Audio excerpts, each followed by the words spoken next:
Welcome to the Wednesday stream. I hope everyone's having an awesome Wednesday morning. Ooh, I apologize for a little bit of the delay. Gonna be totally honest, I woke up a little bit late today. May or may not have overslept. Howdy. Morning.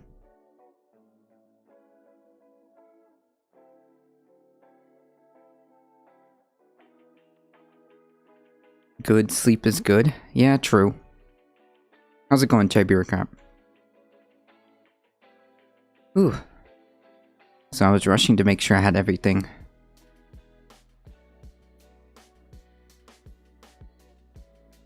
My kitty cat decided to use me as a as a bed last night.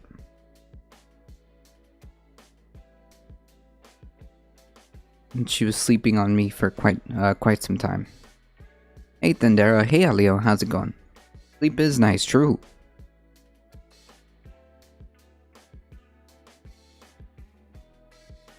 Oh, you know, I think I broke my thumb in my first softball game in 2 years. Yikes.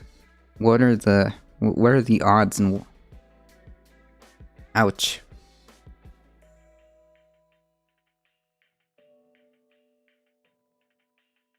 As a musician, anything that has to do with hands, fingers, wrists,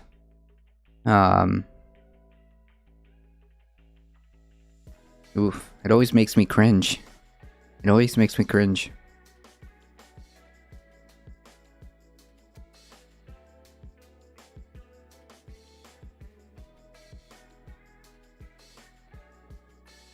Did you have to put a little stint on it? Is it called stint? Splint. The right word is splint. Alright, so just delete the last 5 seconds off your consciousness and then replace that with splint. Technician from my ISP in my area. Well, that's good. Did you have internet problems? I passed my test yesterday. Nice.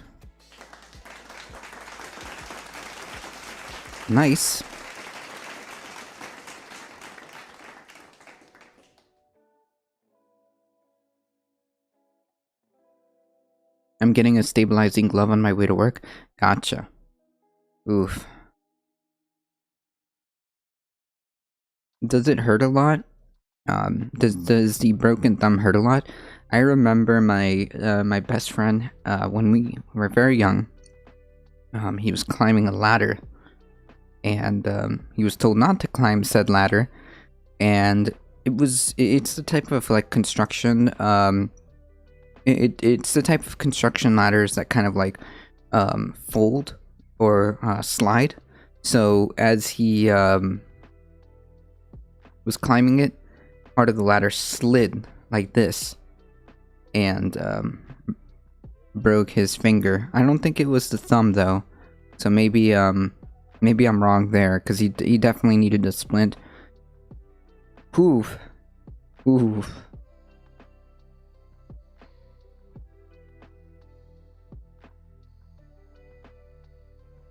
It helps to watch political shows. I passed my social studies. Nice. Hey, I mean, true. True. Because you're in the zone. Or especially if you're listening to more informative shows, you can nab some info there. So for all week for the internet, geez, all week? Yikes.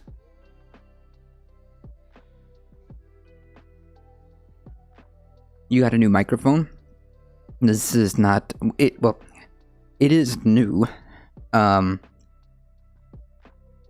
It's just a gracious loaner, but it's new.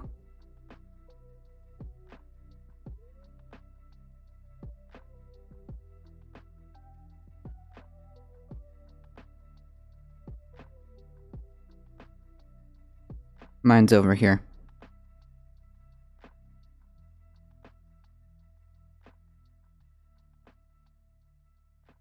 Yeah, it's swollen, can't really close it to grip anything. Oof. Yikes. Ouch.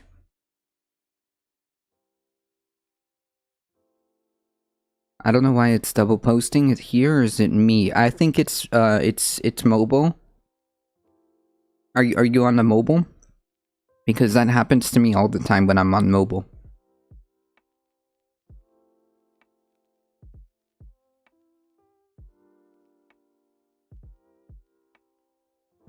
That happens to me all the time when I'm on mobile.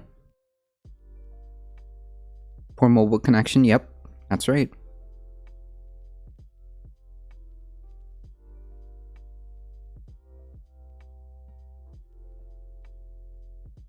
Yep. Tablet from Amazon. Okay, that's it right there. Any device like that, any mobile device like that from tablets or phones, it happens to me all the time. Yeah, exactly, Jai Bureaucrat. Just, good old, have you tried turning it off and on again? Literally just restart.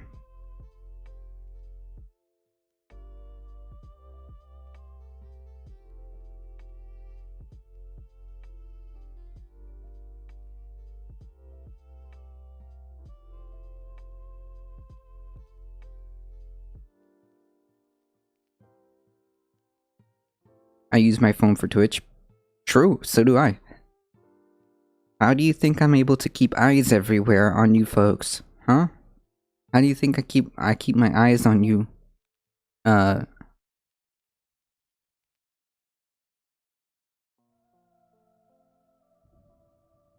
was weird. Okay. How do you think I keep my eyes on you folks?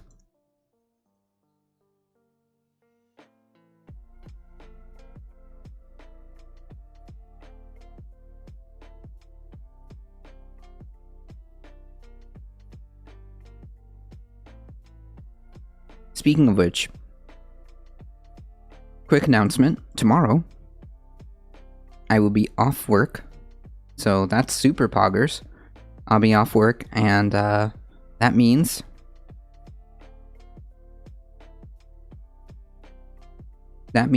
we get a extended version of the stream, and we get to hang out for a little bit more.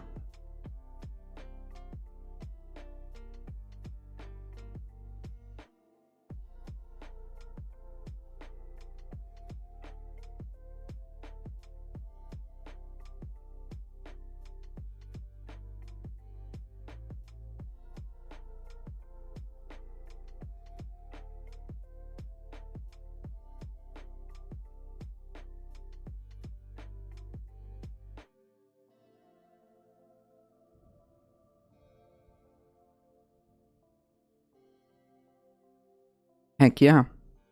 By the way, folks, if you are a content creator, I want to give you guys a public service announcement in case you guys don't know about it, or in case you guys haven't heard about it. There is a very, very interesting, robust anti-hate raid bot called Seribot. And Seribot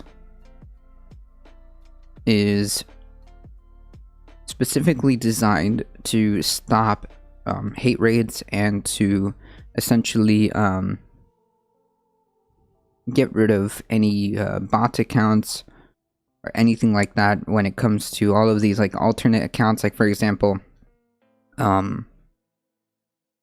there's one that's going around called HOSS, HOSS00312, and they're infinite variants. Seribot automatically bans, blocks all of these bots. So if you're a content creator, test, yeah, I mean, on our end, it's gonna look fine, Alio. I don't know, just quickly refreshing might help so that you don't see the double messages, but you're good. The spelling here, I'll show it to you guys. If you're a content creator,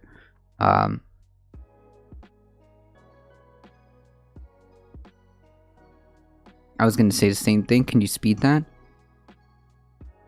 Oh, can you spell that? Okay. Hey, Jammies, how's it going? Yeah, absolutely. Let me, in fact, I'll just bring it up for you guys. Hold on. Thank you for the follow. Appreciate it.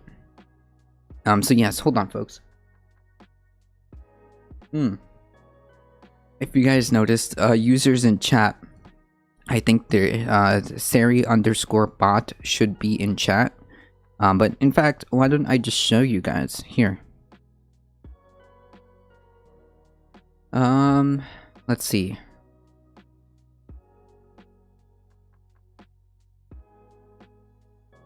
Which,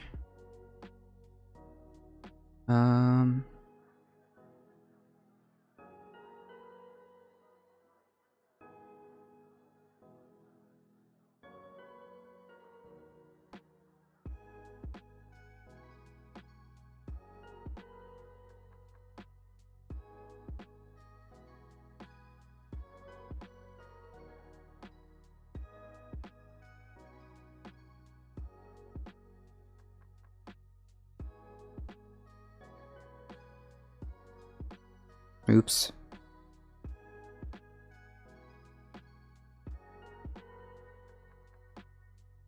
Here we are.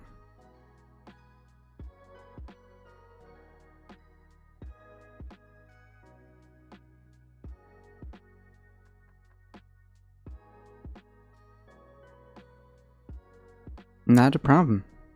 Alio Jammies, it's SERY_bot. So it'll tell you how to do it. The first thing that you have to do is, I think, verify it. So go to the website. Right here. my card for Siri, it's like right here.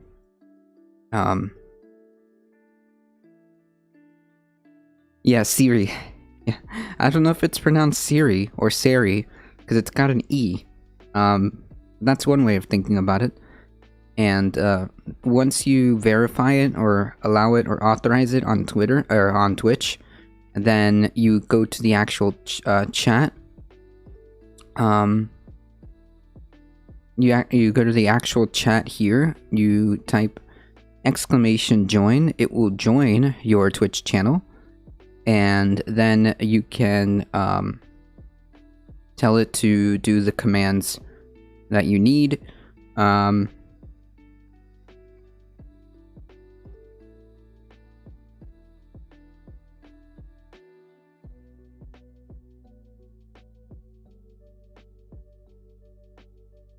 Here we go.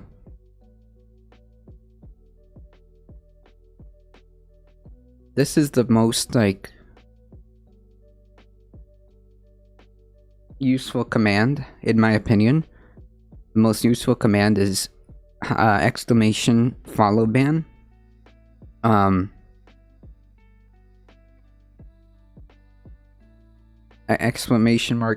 !follow ban, and it authorizes the bot to ban and block known bots when they attempt to follow you.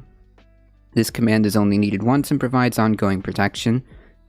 Also, if you are one of those folks who happen to get hit with a hate raid, okay? Now, I think they're slowing down. I think they're slowing down not only because there's people combating this with massive bannings of all of these bots. Also, just to be clear, folks, do not touch or do not click on any of these profiles, okay? If you see a profile, for example, that follows you, that is not, here, I'll show you guys. Creator dashboard.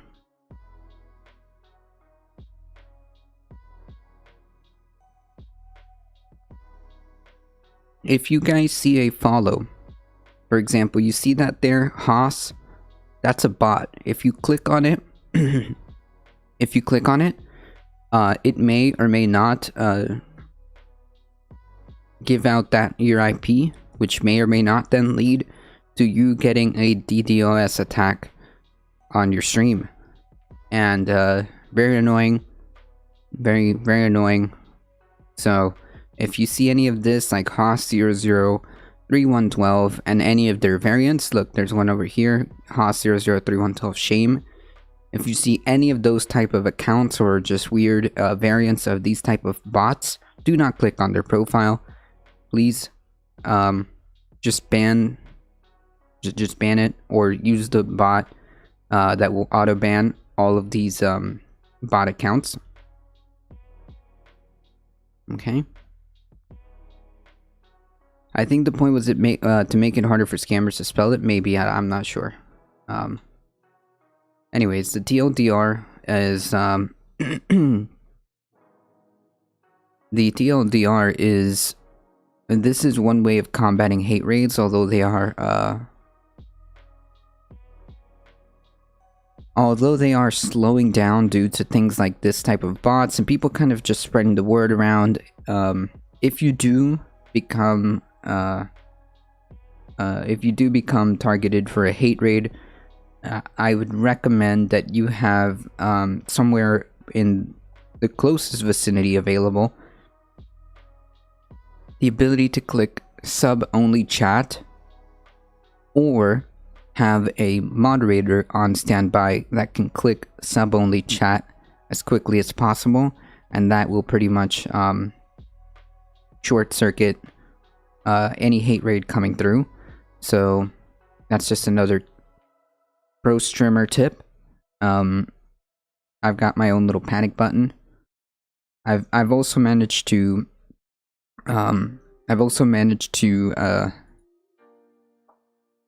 hide from hate raids by hanging out and just chatting for a couple of weeks. So that helps.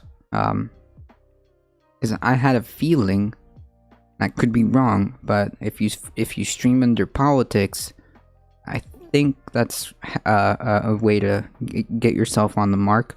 So I've been on just chatting, I think, and I don't know if that really made a difference. Probably not, but it felt like it did, so that's another thing. Alright folks, we've got plenty of, well, we've got some news to go through.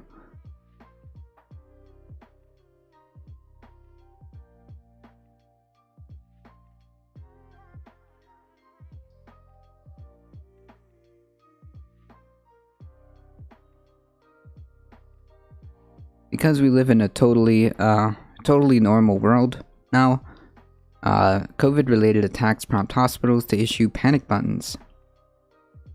Nurses and hundreds of other staff members will soon begin to wear panic buttons at Missouri Hospital, where assaults on workers have tripled after the onset of the COVID pandemic. Cox Medical Center Branson is using grant money to add buttons to identification badges worn by up to 400 employees who work in the emergency room and inpatient hospital rooms. Pushing the button will immediately alert hospital security, launching a tracking system that will send help to the endangered worker. The hospital hopes to have the system operational by the end of this year. A similar program was successfully tested last year at Cox Health Spring Hospital, spokeswoman Caitlin McConnell said on Tuesday. Hospital data showed that the number of security incidents at the Branson Hospital rose from 94 in 2019 to 162 in 2020. Assaults rose from 40 to 123 during the same time period. Injuries to health workers rose from 17 to 78. Data for 2021 was not available.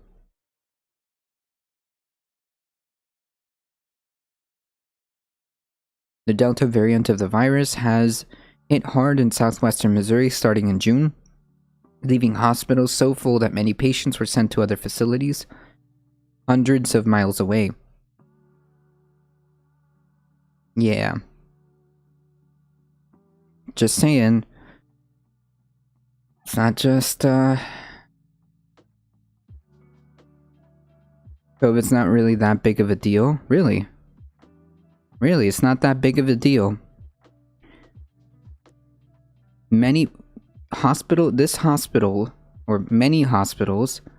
just in this state alone, were so full that they had to send patients hundreds of miles away. You don't think that's a big deal? You don't think that's a big deal? You don't think that's a big deal if you happen to be in one of those emergency situations? Never mind COVID. A non-COVID emergency situation and be told that, there's just no room for you. Imagine your family member gets, into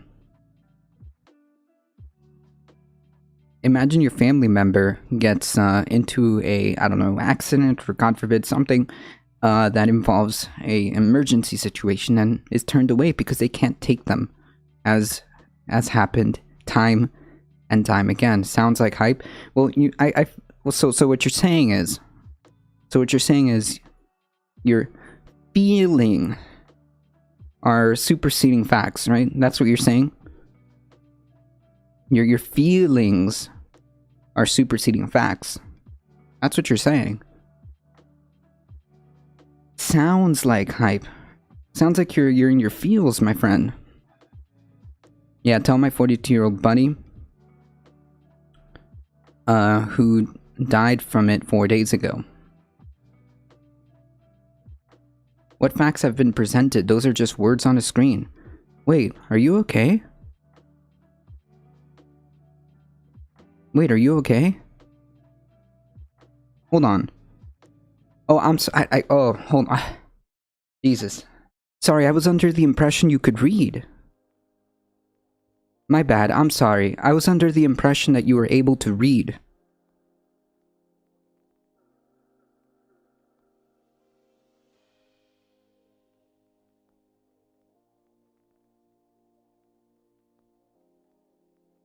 Maybe visuals.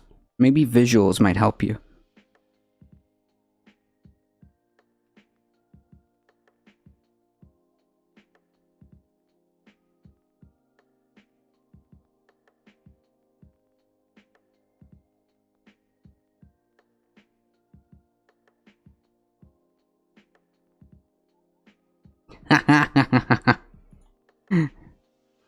Dude, I can show you all the evidence in the world, and you'd still act like a child. Yeah, this streamer just seems like another COVID idiot. Probably wears 5 masks and a butt plug. Wow, cool, dude. Wow, amazing. The intellectual giant in chat.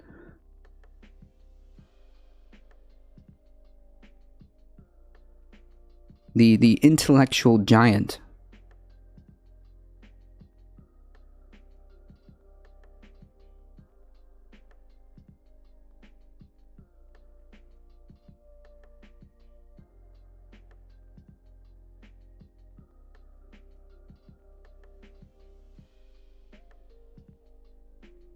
Anyways.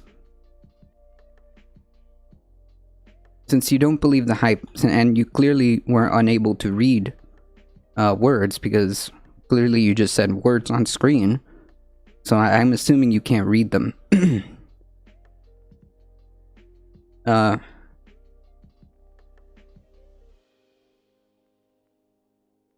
We're at 114,000 cases as a 7-day average in the United States, and what that translates to...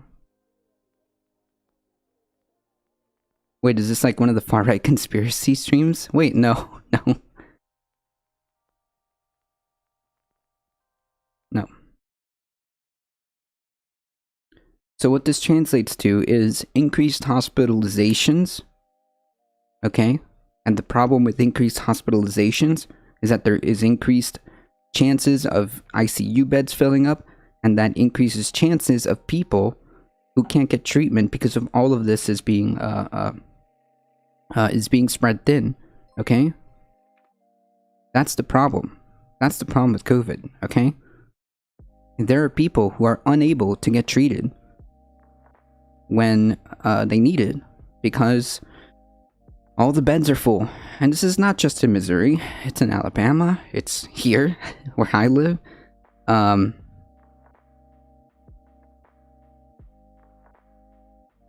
TLDR is... It is not hyped up, okay? There's nothing hyped up about this, okay?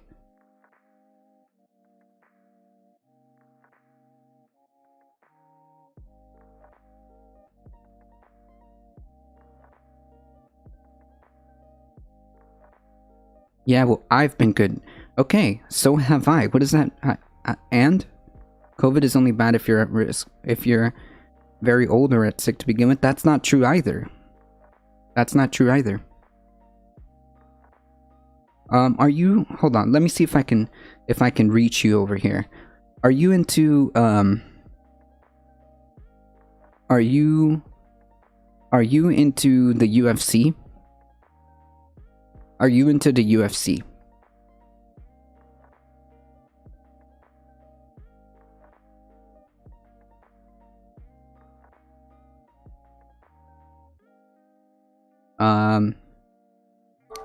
Okay. Can you acknowledge then that someone who would be in the UFC or in full contact combat sports, would you consider them unhealthy?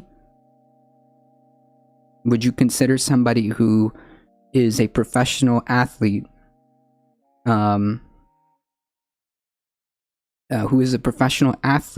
someone who is sick or old or out of shape?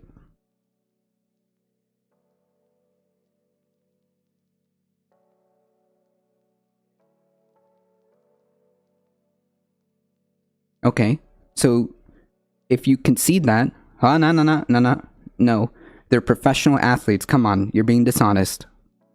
You're being dishonest. Stop it. If you concede that they are a healthy athlete who participates in professional combat sports and whatever, did you know that there has been a bunch of UFC fighters who have their careers basically done because of COVID? Healthy, young athletes. Okay?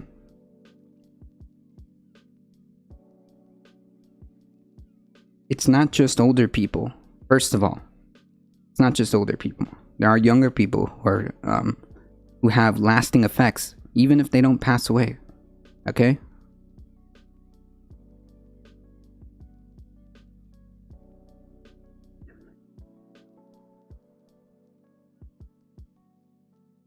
Even if they don't pass away, they're having lasting effects. You think that's hype?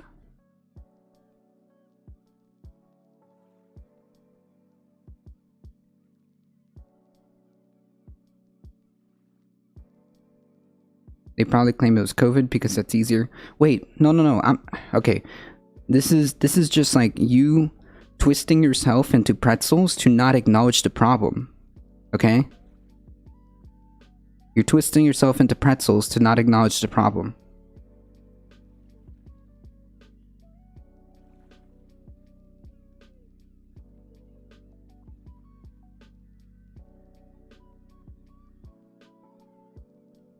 Stop using other people as props and maybe you can get your argument across? What? What are you talking about? I'm trying to make a real life example that really... Wait, that actually happened. Wait, do you think I'm just making this up? Oh my god.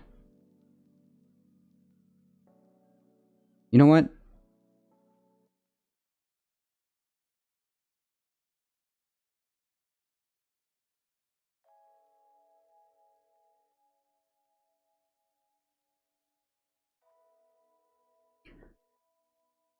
So, how many deaths do you think... Since you folks... I didn't ban him, I timed him out. How many deaths do you think the flu season on average, since you folks love to complain, since you love to compare this to the flu,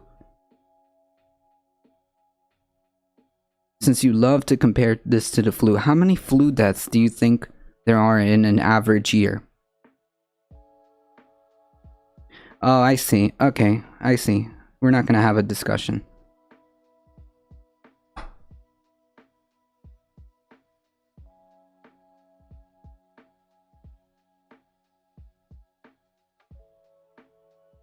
I guess y'all just like timing out black people as if that person was...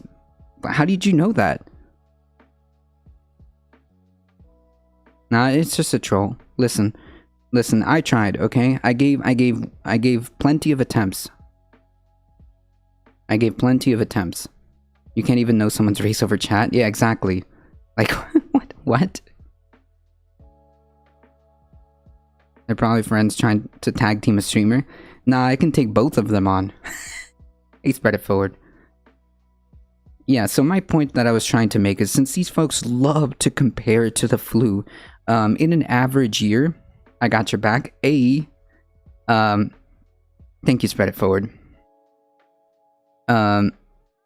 Since these folks love to compare it to the flu, the average flu season, I believe, is like 10,000 something a year, and this has managed to kill hundreds of thousands in that same amount of time. Average flu season death. Like, I'm not making any of this up.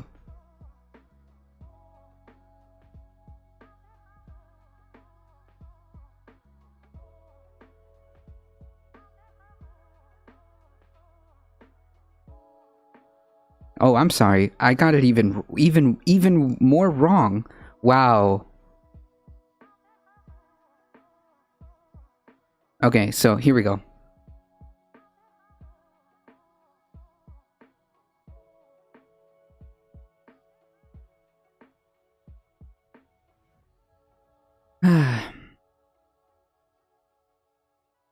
Preliminary CDC estimates for 2019 to 2020 influenza season indicate that as of April of 2020, between 24,000 and 62,000 lost their lives to the flu. And that's with a vaccine, the flu vaccine, right? So, about a year, how many folks have died from COVID? How many folks have died from COVID? Hey DG, how's it going?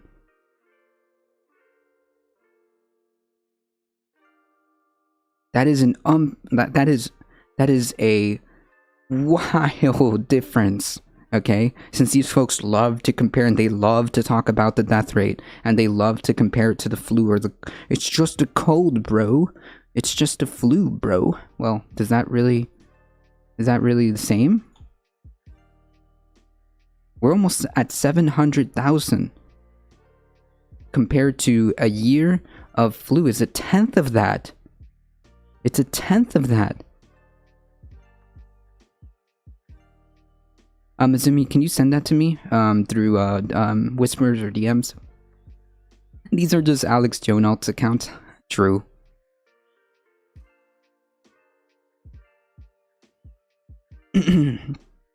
More than 500,000 Americans said and they still won't admit it.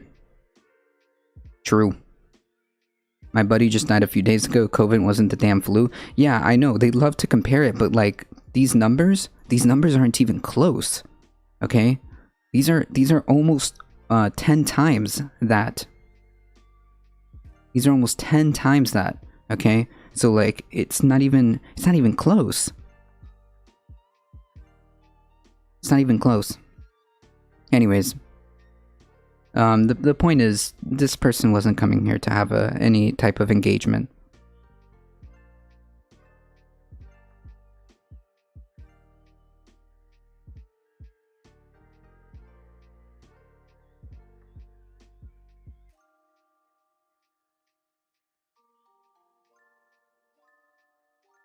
Oh my god, and this other person is having a meltdown in DMs.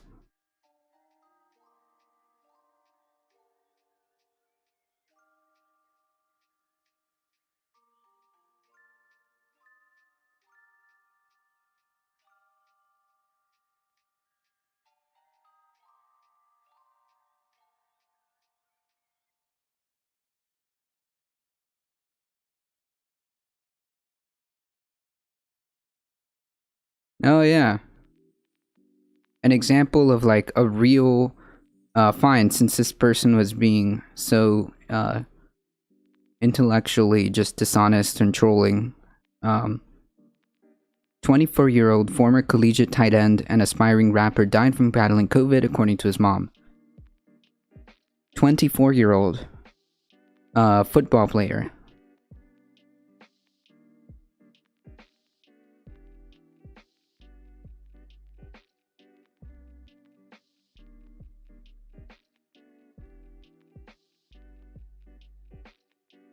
24-year-old football player. There was also that 4-year-old. Yeah, there's also that. I think that wasn't that the youngest person on record that passed away from COVID. There's also several other cases of young people since obviously the more they are exposed, the more and more stories you're gonna hear about young people being affected. But yeah, this isn't a joke, okay? This isn't hype.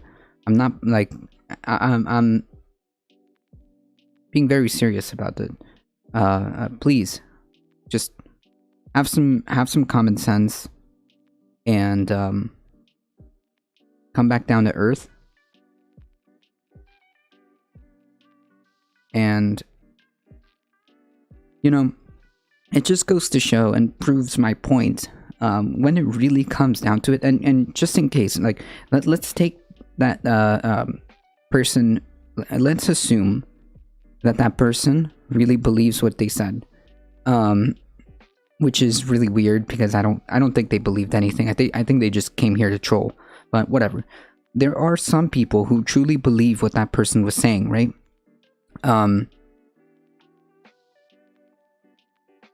It just goes to further prove my point that when these folks preach personal responsibility, and they preach all about the individual and how it's your responsibility to do whatever, and everything that happens to you is your responsibility, and blah blah blah, personal responsibility. And then when it comes down to it, they literally twist themselves into pretzels to avoid taking personal responsibility. They say things like, oh, well, it's just a hoax. Oh, well, it's not that big a deal. So we went from, okay, so it's not a hoax, it's not a big deal, to, oh, well, it only affects a certain amount of people. Okay, so now it is a big deal for a certain amount of people. Oh, well, and it just keeps twisting and twisting and twisting into Olympic levels of mental gymnastics. Anything to deflect from taking personal responsibility. Anything to deflect from taking personal responsibility and doing the right thing. Yeah, I know, Mazumi. This person was clearly trolling. But unfortunately, there are some people who unironically do believe that.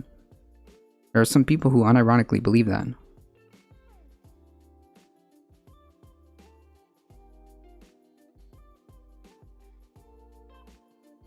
And then the confirmation bias kicks when they see others saying the same thing. Yep, in the beginning they were releasing studies about diabetes, asthma, obesity to make it more likely to die of COVID, but it brought systemic racism to light. I've never heard of it again. They won't care until it truly affects them or someone they're close to, even if they feel empathy. Yeah, and even then sometimes, like, it's really sad. Some of these stories. It's not just like a tangential story that just happens to happen. It's time after time after time when they're in the ICU, and as unfortunately they've come to the realization that they're not going to make it, they still say that it was a hoax, where they start to ask questions like, wait, but I thought this wasn't going to happen. I thought this wasn't a big deal. As they're being prepared to be intubated, as they're being prepared to say to say goodbye to their family, because who knows, once you're intubated, it's a flip of a coin, friend.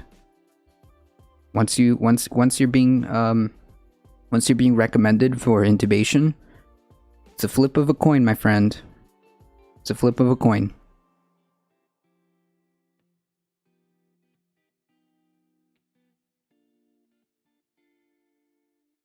And that's the sad part. I've seen story after story after story after story and said, like, well, I didn't think this was gonna happen. Or, can I take the vaccine now? And it's like, sorry, dude. It's too late. It's too late. I think you can only compare symptoms of COVID to the flu, not transmission, hospitalization rate, or even death rate. Early in COVID, I wouldn't be opposed to the comparison, but stats clearly show no comparison now. Have you seen that video of how far white people bring ridiculous arguments to radicalize people? I'm sure that happens.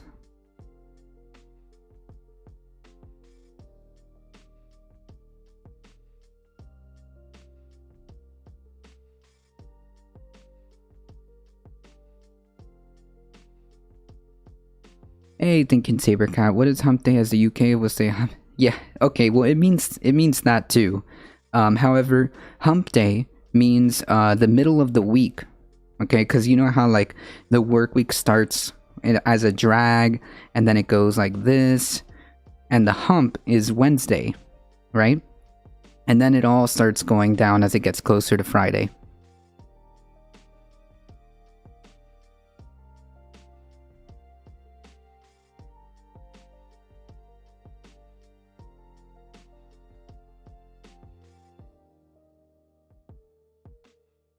Have you seen the video on how far right people bring ridiculous art? Yeah, and sometimes it works. It does. It works. Thank God I got my vaccine. I spent time with him the week before getting a call that he was on a ventilator. He was one of the people who was against vaccinations because he listened to crap that's not based on facts.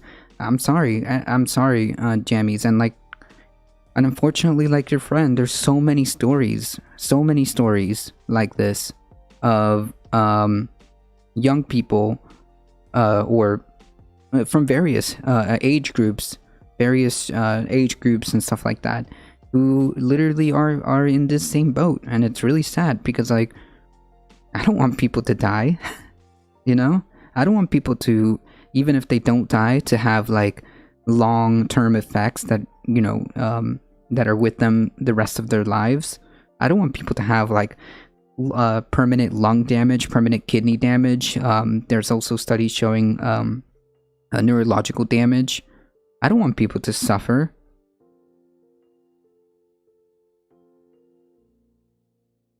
How many times a day do you get conservative troll? It depends. It just depends. They're infrequent? Yes, that's right. Usually after a wild event in the news, they're here. True. Anyways, yeah, so the point is, and why I push back so hard on this type of stuff is because, like, I just don't want people to suffer, okay? That's it. And I want people to come back down to earth, recognize what's in front of them, and please do the right thing, okay? Please do the right thing. Please, like, just see what's happening here, and do the right thing, and take personal responsibility. How about that? Personal responsibility.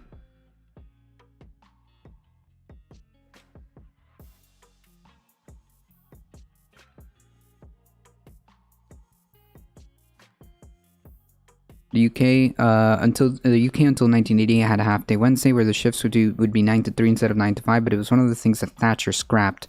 Wow. There's legitimate things we don't know that we could be talking about, like long-term COVID effects, because it hasn't been that long. No, it hasn't been that long, but we have been able to kind of understand that long COVID is a thing.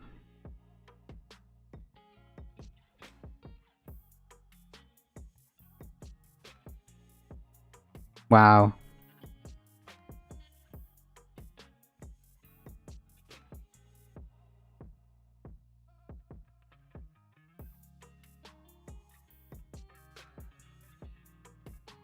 The teen who ran over 6 cyclists outside Houston walks free. Yikes. What do we have to talk about? He said it's to keep working on the infrastructure bill, but I think the booster knocked his ass. Maybe. Yeah, like what do you think this is? A debate channel? I don't debate here, okay?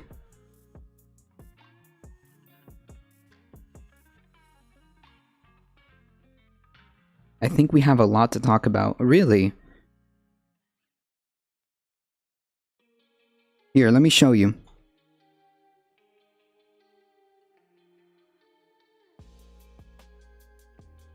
I think I'm ready to slap you 10 times down for trying to disrespect me. Get fucked.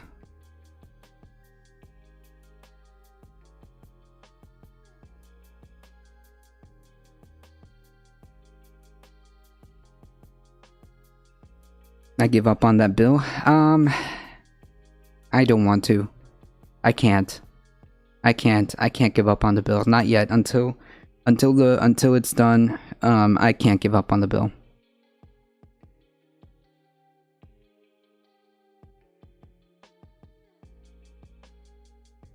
Until it's done, I can't give up on the bill.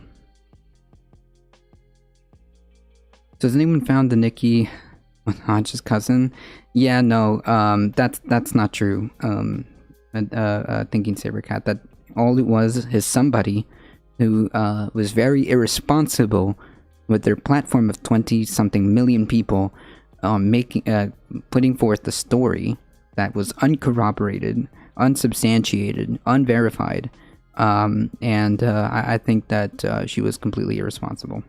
We don't even know if this person exists, or B, if that's really what happened, and C, those are also like symptoms of other stuff. Okay? Just saying.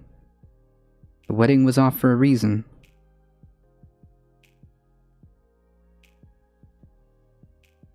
The wedding was off for a reason. Had one thing on his mind. Wow. So the guy who just basically could have severely hurt or killed any of these folks, is not going to jail. Wow.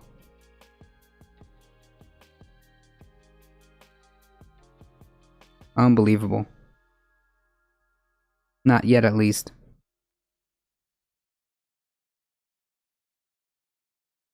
Not yet, at least. Well, we'll see. Because he could have really hurt or killed somebody.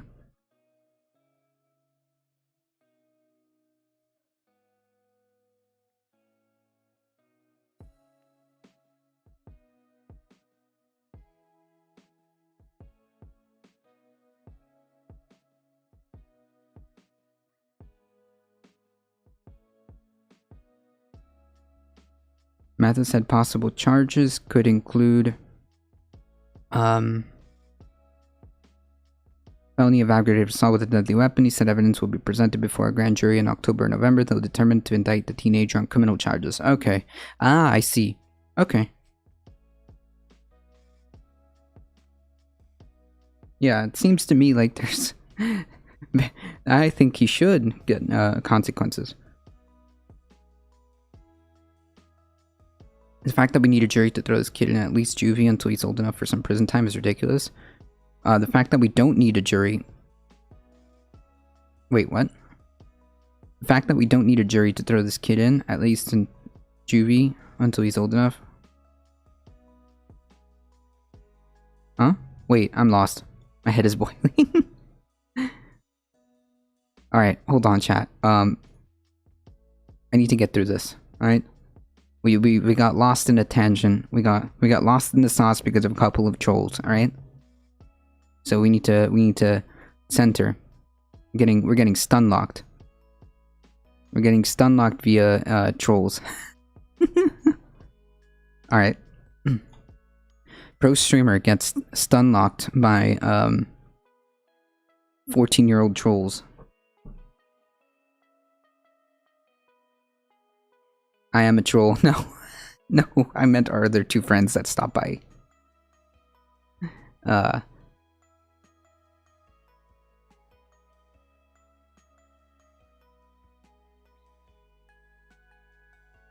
Okay.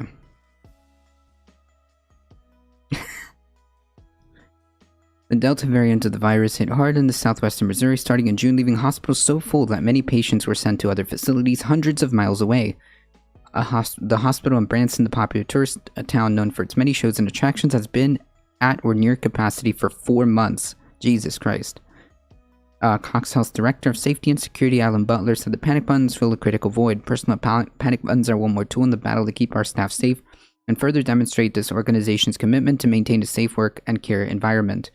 The Missouri hospital isn't alone. The Texas Tribune reported earlier this month about the rising number of assaults in Texas hospitals, incidents that officials believed are fueled by a surge of COVID hospitalizations.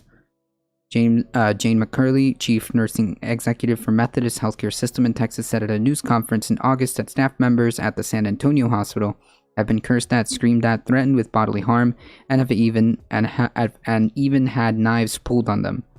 Jesus Christ.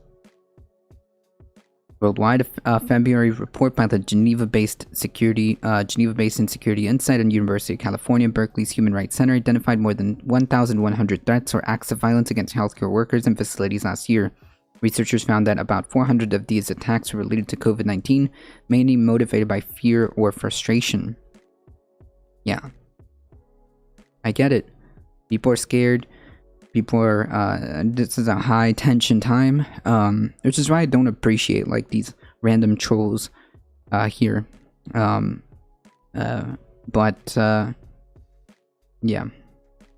Unbelievable.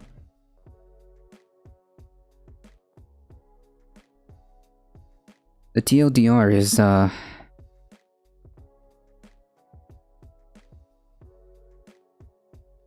this is real, and,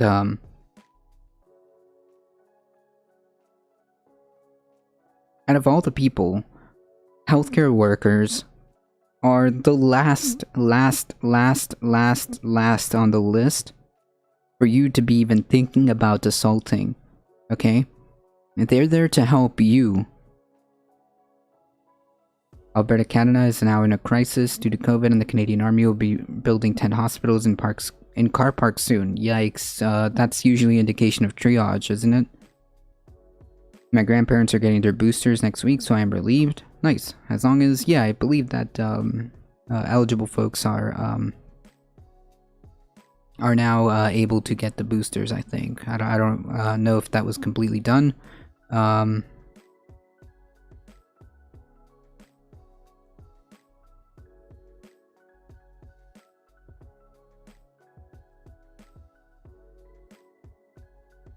I posted in whispers that Trump is trying to sue the White House. Oh yeah, we got it.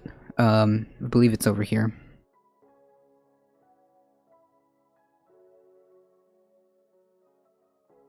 Is it the same one? Oh yeah, it is. Yeah, we got it. We're just lucky that they didn't all resign and run. Some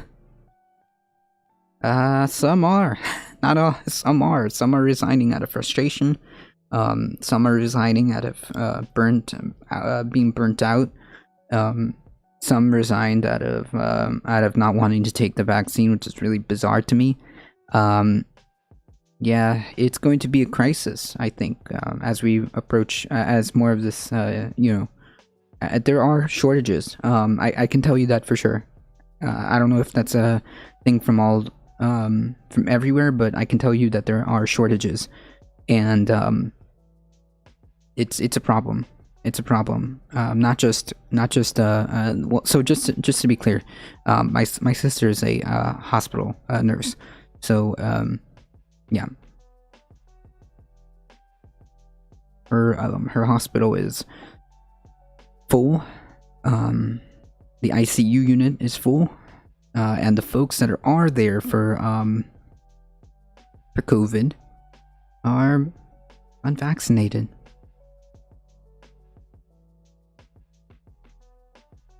And she has said that they're at capacity. They're needing travel nurses to fill the spaces. So there's a lot of travel nurses. There's also nurses who have refused to work, or who have quit, resigned, or refused to come back because they are not being compensated enough. They're not being treated good. And imagine all of this stress from all of these back-to-back shifts, and still not being properly compensated. I mean, some of them are just burnt out. There's in Florida, there's been hospital staff who have refused to work when local government is second-guessing. I think that's true. So yeah, it's a problem. It's a problem.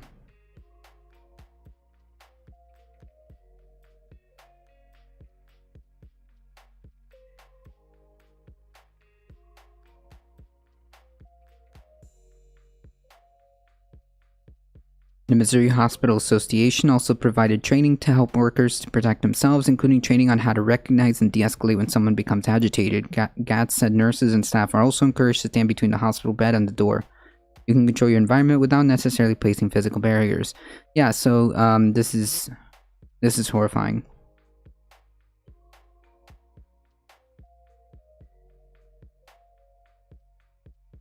We've just like people have just like collectively lost their shit.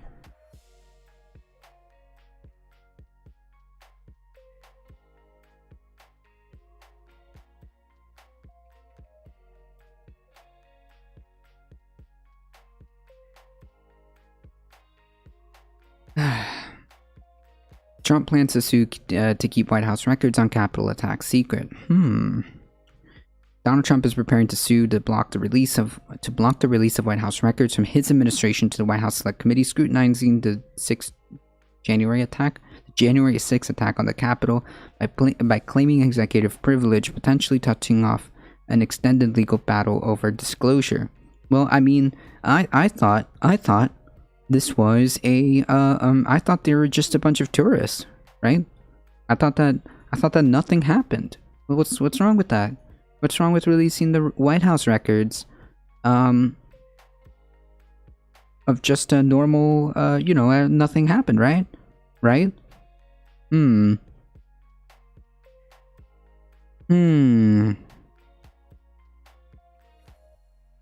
former president also expects top aide, former White House Chief of Staff Mark Meadows, Deputy Chief of Staff Dan Scavino, and strategist Steve Bannon and Defense Department aide Kash Patel to defy Select Committee subpoenas for records and testimony. So, like the typical mob boss, everybody needs to shut up. Everybody needs to bend and respect the dear leader's wishes, and nobody talks. Just like a mob boss. Oh, hey. Stop it. I know how many articles I've read.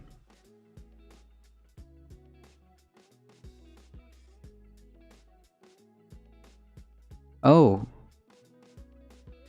Sorry.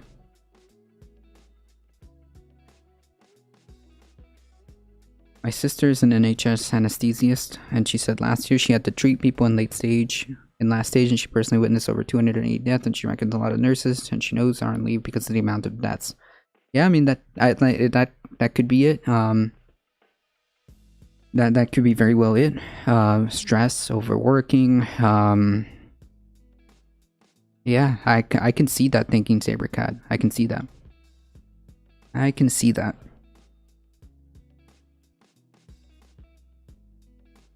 Wasn't there an article that said that Steve Bannon was actually not too far from the January 6th incident? He was there.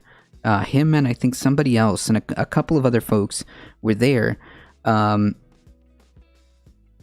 a hotel near the January 6th incident. And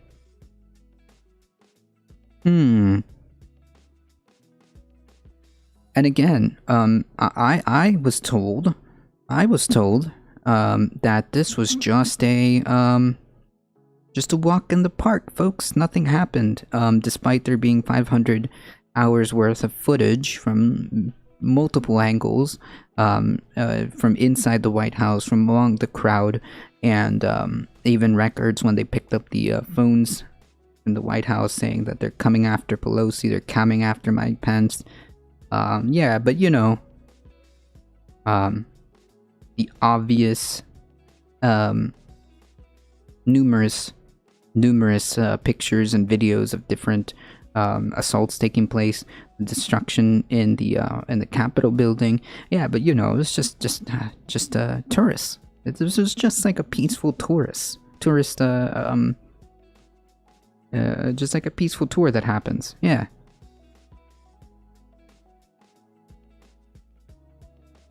Has there been more on the senator who is showing Proud Boys the back entrances before the riot? I don't know anything about that. However, if that is true, I'm sure all of that is going to come to light. If that is true, I'm not sure. I don't know if there's anything confirming that. Or I don't know if that's, or if you're referring to the incident at a state capitol where there was a lawmaker. I don't know if there was a state senator, but it was a lawmaker who literally opened the door for the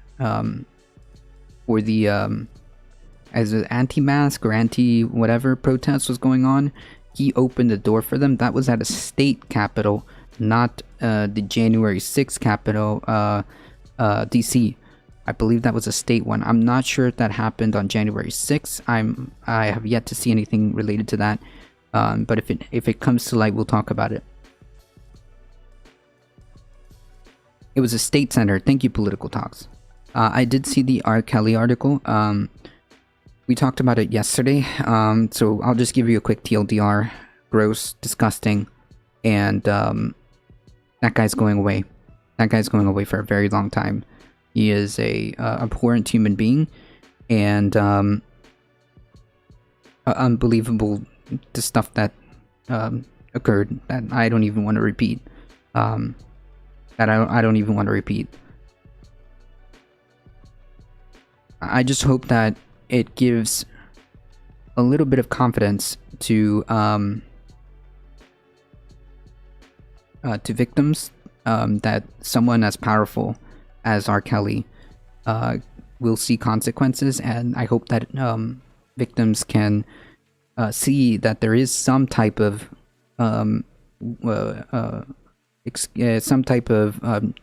justice system that will listen to them and that will hold people accountable.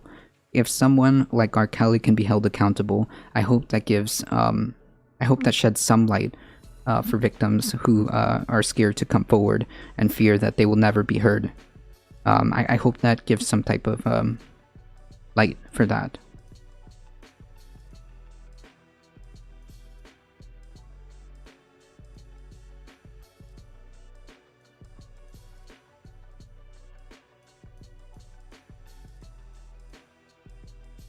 Oh, he did get away with it for a while, a very long time. You're right, Charles.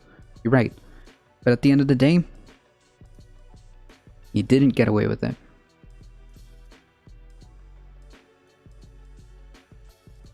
The Maxwell case will bring down some of these monsters. Yeah, it's good to see popular figures being held accountable and actually serving time. Yeah, it's not even like whether or not they're popular. I think it's just the concept that a lot of victims are scared and fearful because they feel like the system isn't going to hear them, or more often than not, it doesn't. But if someone like R. Kelly or someone like Weinstein, Epstein, all of these folks can be held accountable, then I hope that this gives encouragement for other victims to come forward and not be afraid. And not be afraid to, speak up. Bill Cosby? Yikes.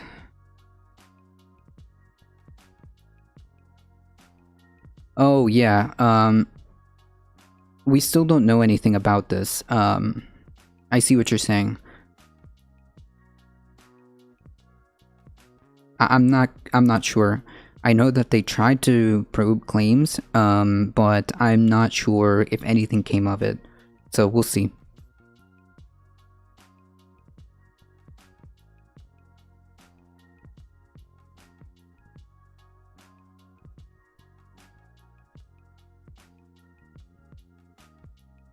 I was watching an ABC News, something about Max. Oh yeah, the Ghislaine Maxwell. That's right. Thinking Sabercat and Thandara. They painted her as a victim. Yikes. She is. Ooh. Yikes. I'm not convinced that she's 100% a victim. I think she like organize and play defense and sometimes even actively participated. I'm pretty sure that's what the story is. They haven't found something to charge the orgy clown with yet. Yeah, no, they haven't. I can understand people looking for a new angle for Washington when they elected him. Still follow a chronic liar and aspiring. She was the groomer. Okay, yes, I remember. She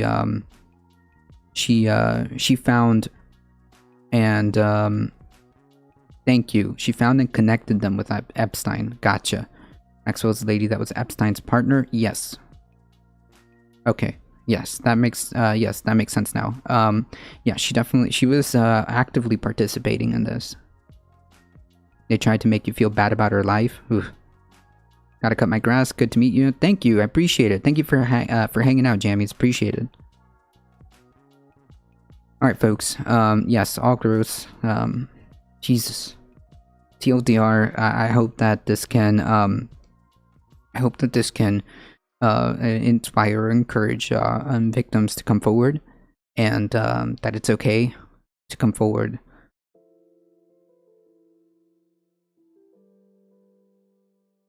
The former president also expects top aides, former White House Chief of Staff Mark Meadows, Deputy Chief of Staff Dan Scavino, Strategist Steve Bannon, Defense Department Kash Patel to defy Select Committee subpoenas for records and testimony. Trump's move to try to resist the Select Committee, informed by a source familiar with its planning, are likely to lead to constitutional clashes in courts that would test the power of Congress's oversight authority over the executive branch. The former president said in recent days that he would cite executive privilege to thwart House Select Committee investigators seeking to compel his top aides to testify about January 6th and what he knew of the plans to stop the certification of Joe Biden's election win. Well, I mean, look no further than Steve Bannon. Look no further than Steve Bannon.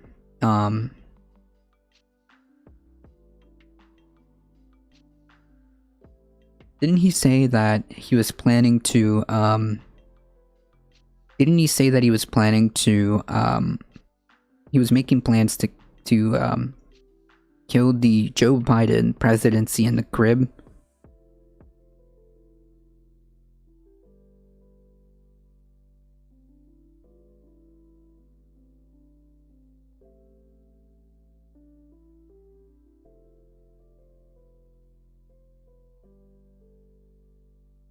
I posted in Whispers about the guy showing writers to the back entrance.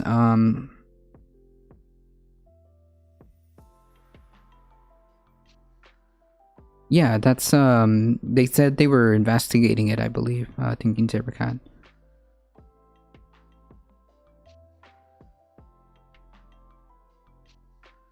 Yeah, they drafted a plan for Pence to reject electoral votes on technicalities.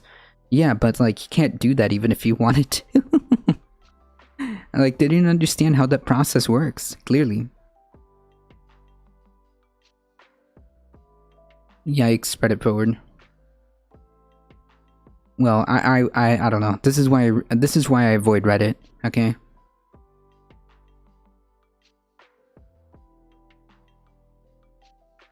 But the sharpening contours of Trump's intention to stonewall the Select Committee mark a new turning point as he seeks to keep a grip on the rapidly escalating investigations into the events of January 6th that left 5 dead and about 140 others injured.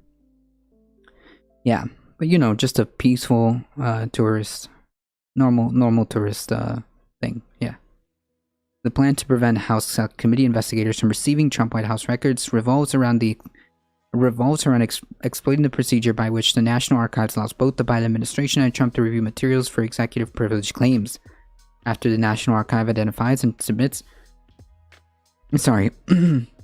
After the National Archives identifies and transmits to Biden and Trump the records requested by the Select Committee, Trump has 30 days to review that material and ask the administration to assert executive privilege over any to stop their release.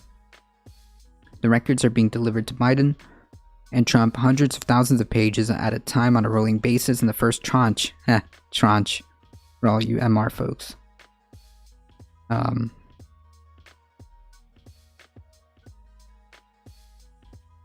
Have you been reading Peril by Woodward as I got it on Audible and I'm about 70% complete? No, I have not. I've got so much to read, I don't even know where to begin. I've like, throughout this like pandemic, I've read like, I'm not even kidding, like a dozen books of varying lengths, and they're all mostly like politics.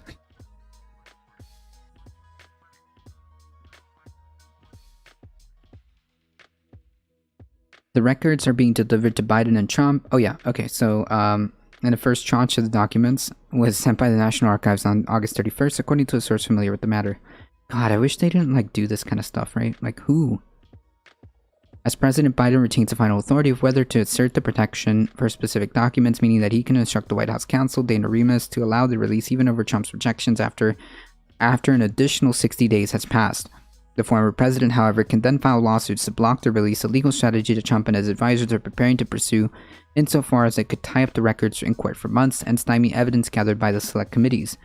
Again, if this, why? You know, if there's nothing, you know, this was just, according to them, this was not a big deal.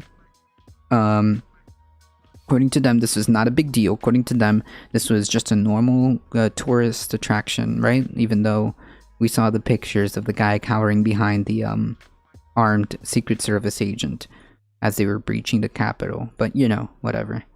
And now they're trying to block any type of evidence that would it could potentially absolve them. Weird.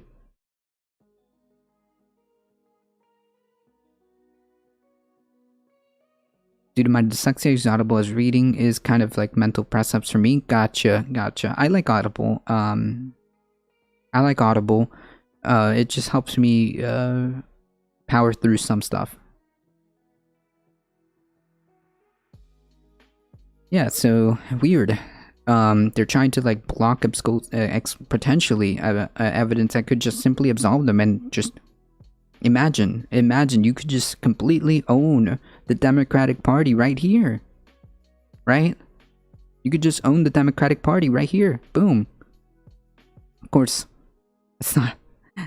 Of course, I suspect they don't want things to come out for, you know, for different reasons. The former president, however, can then file... Oh, yes. It was not immediately clear on how Trump would approach such legal challenges and whether or not, for instance, he would involve individual suits against the release of specific records. A spokesperson for the former president did not respond to a request for comment.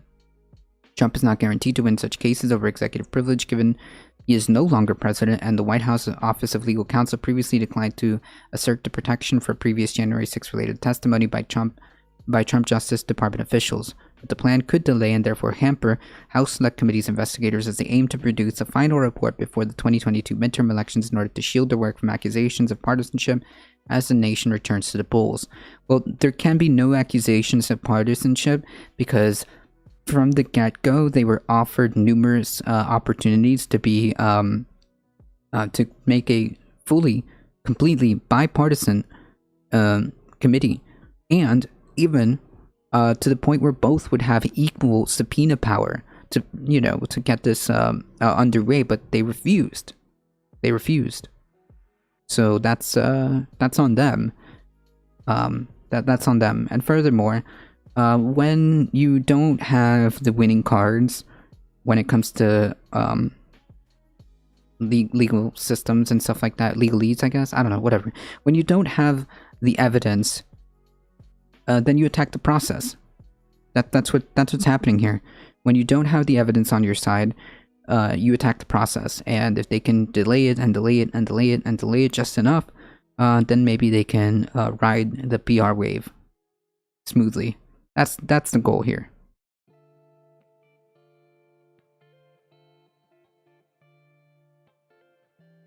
I've been in a lot of visits to historical buildings. I've seen people climb through the windows or get shot or paint the walls with poop. Yeah, true. Ugh. So gross.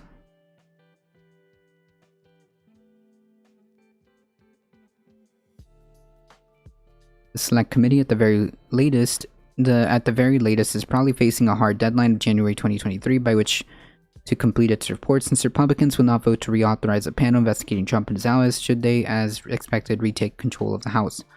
As for the subpoenas, as expected. Oh man, that's not... As for subpoenas issued to his top aides, Trump has said in recent days that he would invoke his executive privilege to prevent Maddow, Scavino, Bannon, and Patel from testifying to the Select Committee, repeating a tactic successfully used in his first impeachment. Right. Because a innocent person would block evidence to potentially excuse him. Yeah. Anyways, that's a TLDR. I hope at the end of the day we do get to the bottom of this, and I think that the country deserves to get to the to know, right? The country deserves to know what exactly was happening.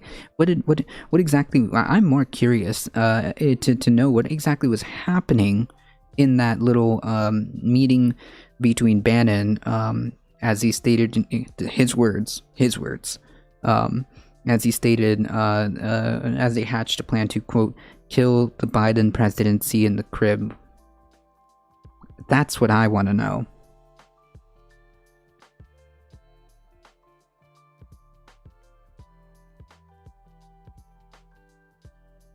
Bernie Sanders just urged progressives to tank the infrastructure bill. The Biden infrastructure bill, if Pelosi brings it up for a vote in 2 days. Senator Bernie Sanders of Vermont on Tuesday threw a wrench in the congressional infrastructure negotiations after House Speaker Pelosi derailed progressives' voting strategy. Nah, that is incorrect framing. That is incorrect framing. That plan,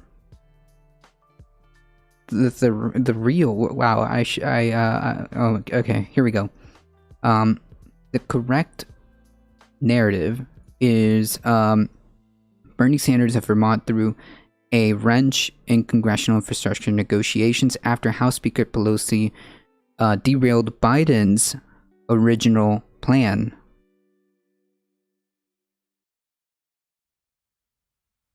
This was the plan. Pelosi herself said this was the plan.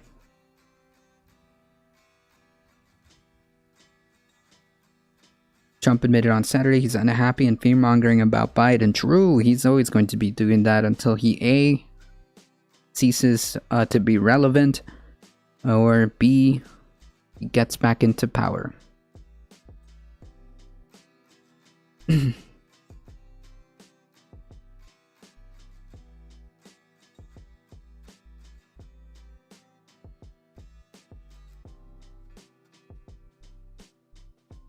Since June, when President Biden reached a bipartisan deal in the Senate on a $1 trillion roads and bridges bill, he and Pelosi have vowed to bring it to a vote in the House at the same time as a $3.5 trillion party line reconciliation bill. Pelosi's move on Tuesday blew up that strategy, and progressives are furious. Yeah, I mean, like, that's it. That's it right here. Why did you start off with, like, this is like poisoning the well, okay? That's not what happened. This is what happened. He and Pelosi vowed to bring it to a vote in the House at the same time as the $3.5 trillion party line reconciliation bill. But Pelosi's move on Tuesday blew up that strategy, and progressives are furious. That should have been the opening. That should have been the opening.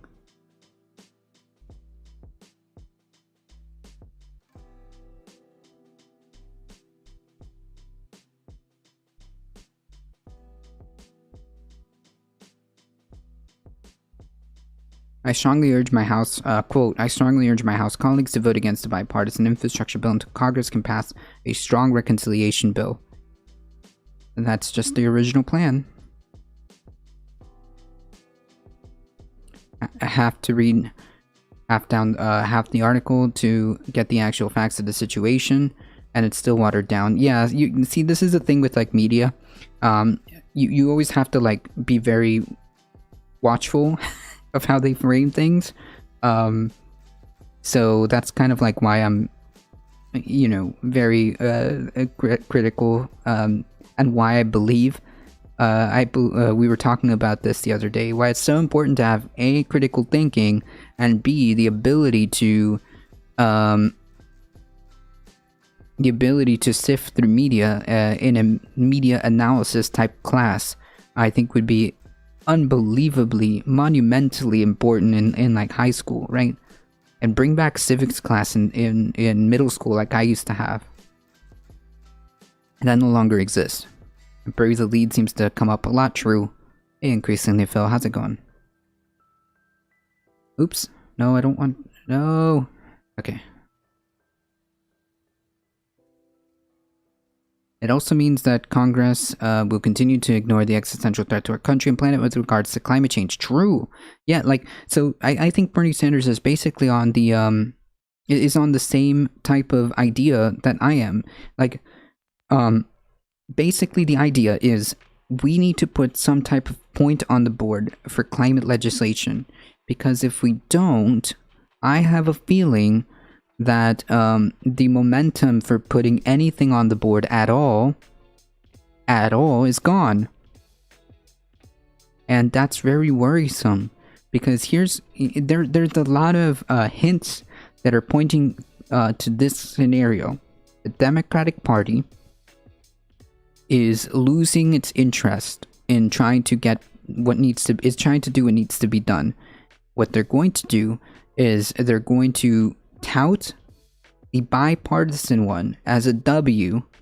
They're going to, which undeniably, the stuff that is in the bipartisan one is needed, no doubt. The most basic stuff like roads and all this other stuff, no doubt is needed. Our infrastructure is bad, but they're going to tout that as a W and then completely scrap some of the most important and crucial things that we need to do.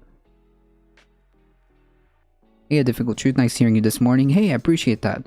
And like, it's so frustrating because like, there's some crucial legislation in that budget reconciliation that needs to pass to put some type of points on the board when it comes to moving forward on climate change, or at least putting something on the board. Because if we can put a climate change initiative on the board, that may help us get more.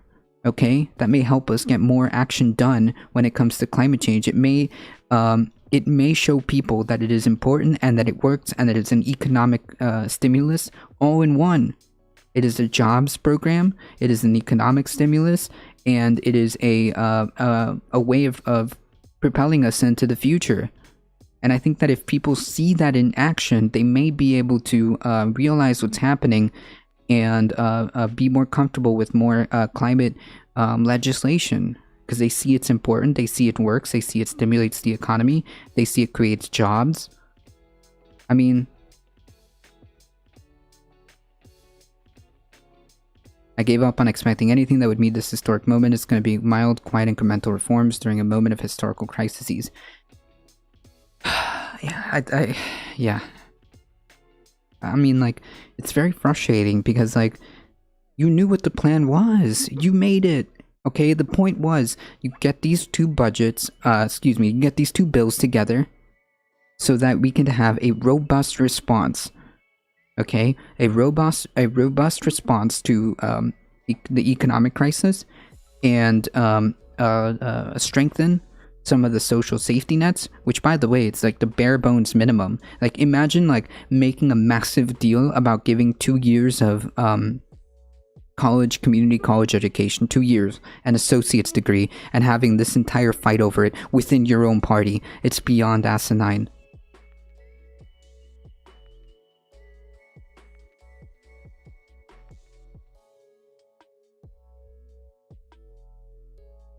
And more importantly, all the climate legislation, anything that would put a point on the board, would be gone. And if they just tout this bipartisan one and say, oh, well, we couldn't do it, and sorry guys, but hey, look, we did this. And it's like, well, yes, but damn it. You know?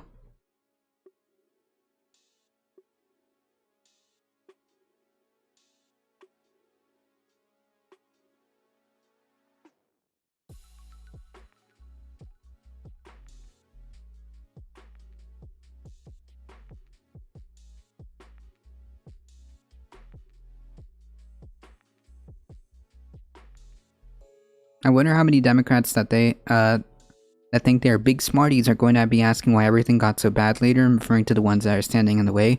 Yeah, I mean, I don't know. I honestly think they just don't care. I mean, I don't know how else to explain it. They just don't care. Hey, I'm profiting. I'm good. Why should I care? Why should I, as Joe Manchin, care?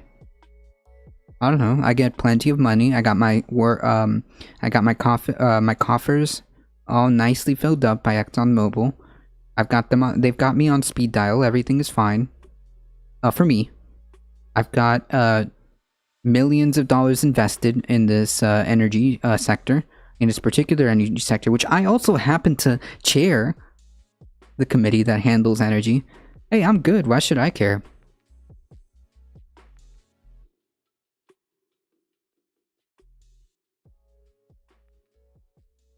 No conflict of interest there. No possible way of corruption there.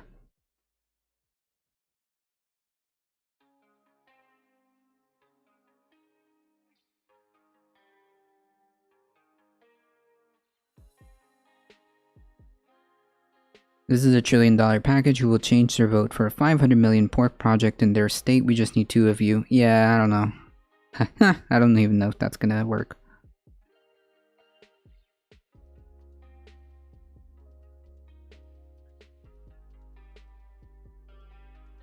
I don't think they care. I think that they believe they'll be insulated. I think they'll be insulated, at least for a while. At least for a while, because, like, all of this all comes for everybody at some point, right? Specifically climate change. Doesn't matter how much money you have, it all comes for you in the end. Maybe they'll buy themselves some more time, maybe they think they won't even be here. Maybe they think that they'll be insulated because of all the wealth they're accumulating, or just enough to, you know, insulate themselves and their family. They think that they'll be fine, and that's why they take this approach, I think. I don't know, I could be wrong. Maybe they're just so out of touch with reality that they're just not really putting their feet on the ground and realizing the severity of the situation. There's also corruption to talk about. I mean, like, I don't know. There's a myriad of different factors being at play here, and it's really frustrating. But the one after that will be great for fundraising. We will all be desperate again for just a shitty moderate Dem majority again.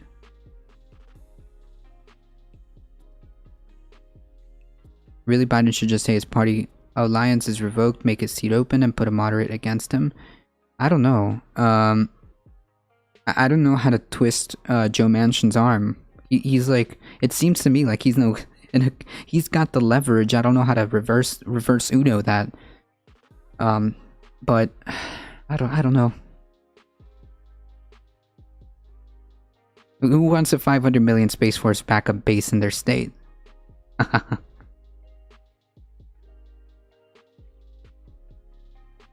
By calling on House progressives to vote against the basic package until the Human Infrastructure Plan passes the Senate through budget reconciliation, Sanders took the lead among progressive senators in urging Democrats left wing in the House to hold firm and play hardball with the Speaker. The stakes are huge because if Democrats succeed in passing only one, they will leave much of Biden's agenda unpassed, with midterm elections looming in a little over a year.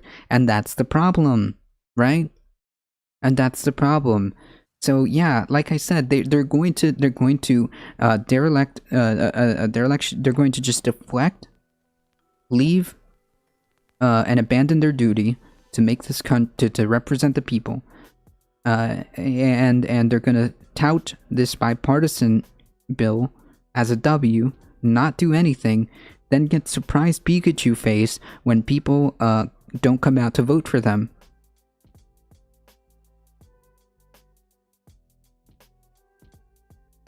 And then they're going to surprise Pikachu face when people don't come out to vote for them. I'm sorry, but the 2020 election, I'm speaking specifically about the senatorial election in Georgia, that was it. That was your Hail Mary, right? That was your one opportunity. That's it. Here's your chance. What are you going to do? Here is your chance to do meaningful change that is important and cannot be ignored any longer. Okay, kicking this can down the road, especially with climate change, especially with growing income inequality, especially with the refusal to even do a minimum, and just the minimum, the bare minimum to improve this country is just beyond asinine.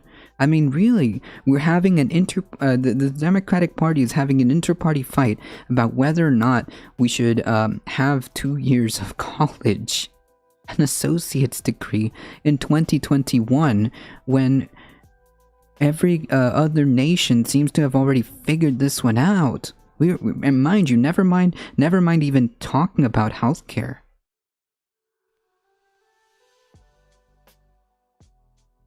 They love where they're being at right now, and old Joe ain't calling them out for sabotaging his agenda, shitting on Manchin and Cinema for keeping funding. Oh, he should literally be in West Virginia and Arizona every day, shitting on Manchin and Cinema for keeping funding from their constituents. Yeah, I guess that's one thing he could do. Just gather, like, not just Joe Biden, but gather the rest of the Democratic leadership out there every day and be like, hey, just saying, these are the folks who are preventing X, Y, and Z from happening. These are the folks, and twisting their arm. I guess that's one way of doing it. Maybe you're right, Chai Bureaucrat. Maybe that would be the way. Hey, Callow. Yeah, yeah, that's right. A lot of poo-poo. Other countries have recurring payments, right? Like we got 2 little stimmies. Yeah, we got. Well, hold on. We got 3. All right, we got 3 stimmies. For I don't think it even made $3,000. I don't think we even got 3. We didn't even make the 3K, right? It was 600, 1200, and 1400, wasn't it?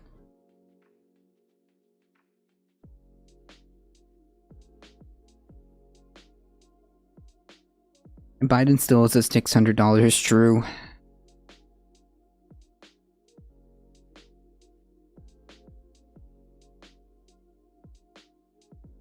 Anyways, yeah, it wasn't reoccurring. All of this was so backwards. The way we responded to this economically was really bad. There was so much better things that we could have done to not put ourselves in the position that we were in. But here we are. Yeah, reoccurring. We got and cover, make sure housing and food was covered, and make sure, and no doubt.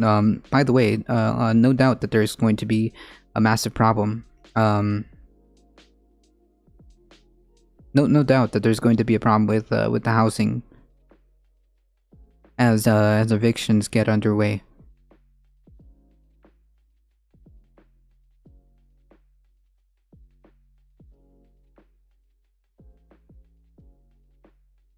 For months, progressives have said they will torpedo any movement on the bipartisan package that comes without the reconciliation bill. Yeah, because they know that A, that wasn't the plan, and B, if they just do this, then they will just tout this as a W, move on, nothing, nothing to see here, folks, nothing gets done. Sure, we got some cool new roads and whatever, but that's about it.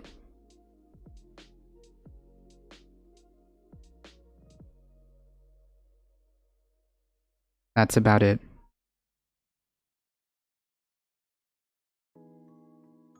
Which again, I'm not gonna knock the idea because we do need these things, but I'm just worried that necessary real potential is going to be thrown right out the window, and then to gather that momentum again isn't gonna happen in time.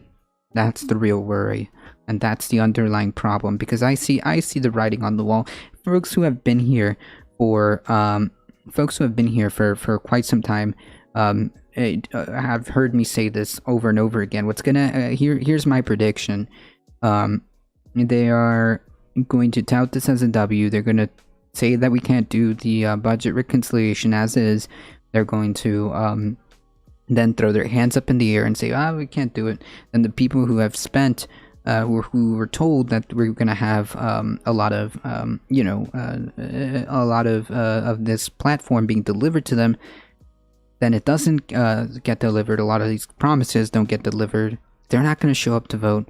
They're going to get swept in 2022. And if that happens, if they lose the House, they lose the Senate, then it's almost guaranteed that they're going to lose in 2024.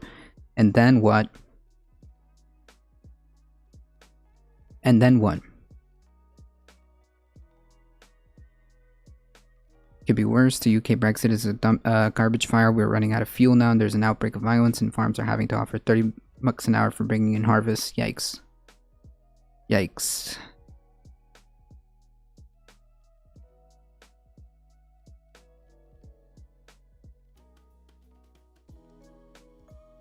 Sanders is one of several to throw cold water on the standalone bipartisan infrastructure bill. Other progressives are also upset at Pelosi's move. Senator Elizabeth Warren told reporters that we had a deal implying that Pelosi's backtracking on agreement to hold joint votes. True.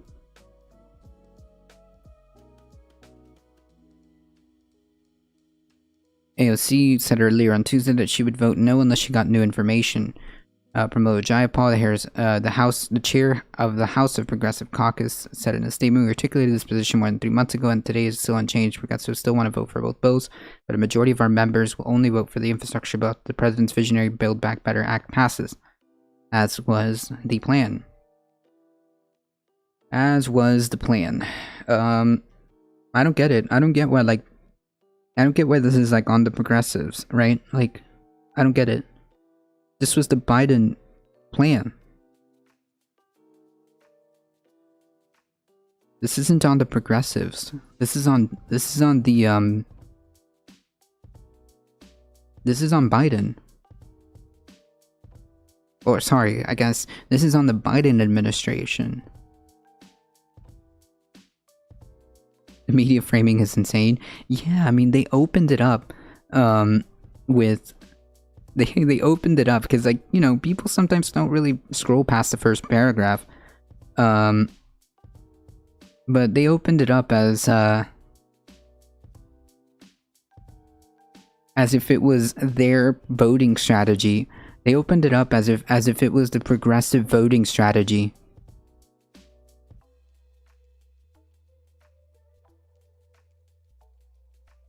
That wasn't their plan, okay? That was the Biden administration's plan to vote for both of them at the same time so that they can get this done, right? That wasn't the progressive plan, okay?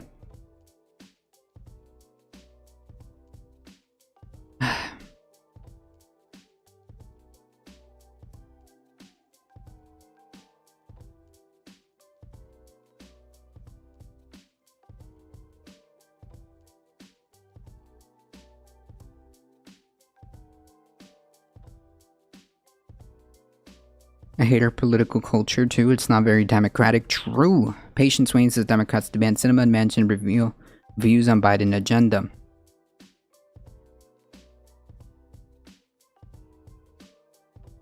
She has summoned to the White House for private audiences with President Joe Biden and has regular communication with Senate Majority Leader Chuck Schumer and senior aides. And Republicans are hoping she will hold the line against liberals in her caucus.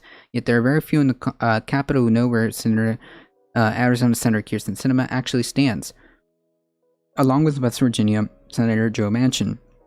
That's not true. Joe Manchin has repeatedly said he is very, very, very staunchly against any climate change initiatives. Period.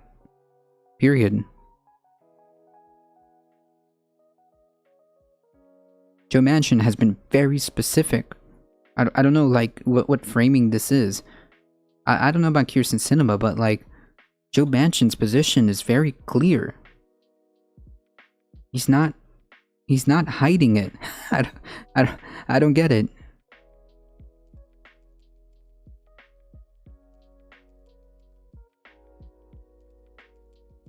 Hold the key to her party's agenda and while potentially the fate of her party's chances in next year's midterm elections. Yeah. What's frustrating is I think they know this. I have to believe that they know this, right? I have to believe that being in government for so long, and I'm not like some type of like super duper poli-sci a person who has been in the trenches for decades and decades and decades and decades and decades, knows the ins and outs of every lever of the system, like these folks would be. But I can tell you, and I'm pretty sure they know this too, if you do not deliver, you are going to get swept. And they know this, so therefore it just makes, like, I mean, you have to know that you're putting your parties, just speaking from a completely political strategy point of view, okay? Never mind like everything else, just from a pure political strategy point of view, okay? If you want to hold the majority, you've got to deliver for your constituents. You've got to deliver on the reasons why they got out to vote for you, right? And you're putting that in danger. You have to know that. They have to know that. So like, and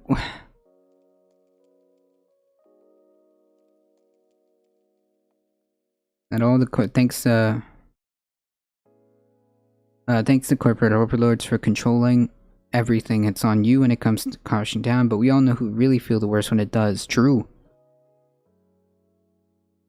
I'd say our corporate culture has captured our political culture, and they control nearly all members of Congress, and they control the news narrative. I think that there's some truth to that for sure. More arguments for paid opposition. I don't know if it's paid opposition or just like they're just so comfortable where they are, or they're just so delusioned that they think that this isn't going to affect them, that this isn't they're not going to be the ones facing any of this. I don't know. It just seems like out of touch. Yes, Karl Marx. So far removed from normal people that they've deluded themselves into thinking that, well, I'm going to hedge my bets. We're gonna lose anyways, and screw it. I mean, I'm not gonna put my personal investments in coal, or I'm not gonna put my personal donors like ExxonMobil in danger. So yeah, I mean, hey.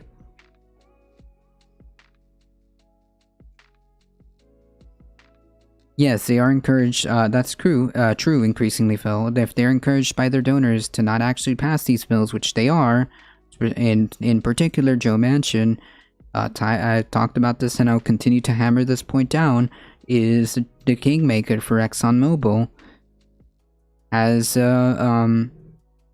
personal investments in coal, so yeah, I mean, Jesus Christ, they just think that they just feel like they're insulated from this, and they feel like, you know what, I'm good. We lost the majority. I don't have to care, even if we did lose. I'm fine, and that's the mindset, I believe. It's like I don't have to worry about any of this. Why should I? It's like, well,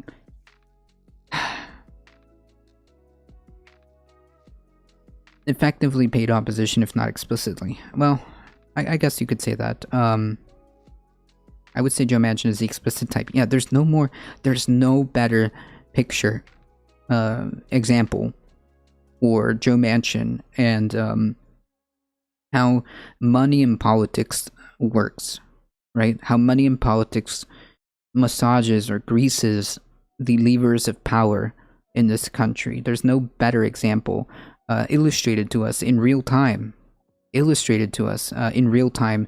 Yeah, just in the Democratic Party, at least. You're right, Cal. Let me specify. At least in the Democratic Party, there's no better example of how we're witnessing the ability for money to grease the levers of power in this country. And truly, truly frustrating.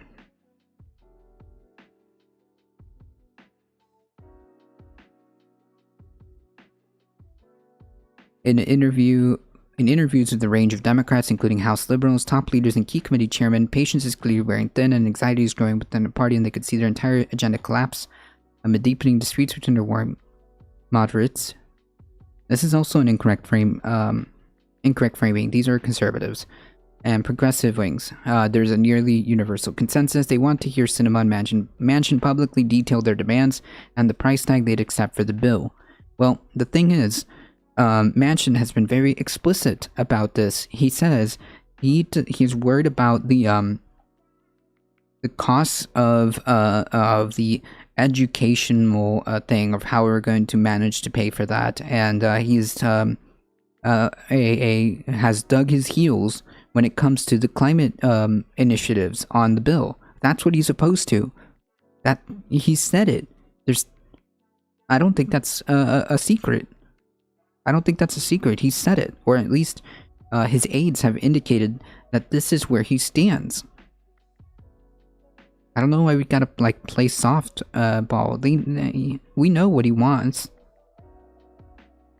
I don't know about Sinema, but for Manchin, it's pretty obvious. We just need to get a number, right? The House is Ro Khanna, a Democrat from California, and a member of the House's Progressive Caucus. The House is going to be unified. We need to get one number from one senator. I think we got to make it very clear that's holding everything back. Yeah,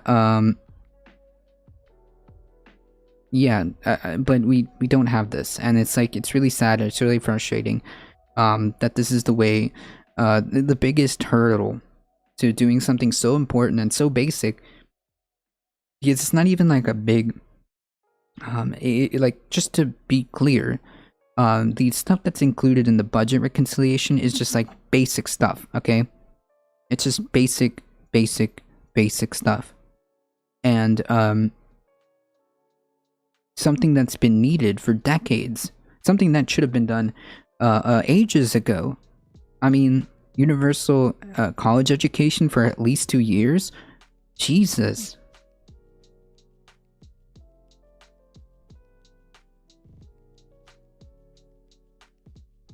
Very basic stuff, and the biggest hurdle to all of this is the own Democratic Party. And the biggest hurdle to this is the own Democratic Party.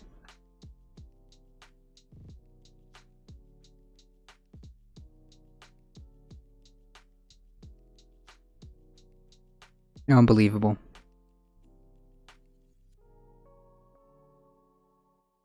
Let's see if we can get through this. Okay, so I do want to get through this. We'll see if we have time, but I don't want to leave the stream without completing this. Folks, if you haven't been tuned in, we've been going over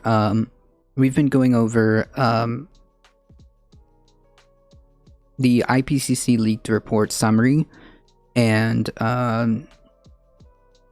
I don't want to leave the stream without completing it, so let me get through it. If you guys want to check out where this, where you can get this,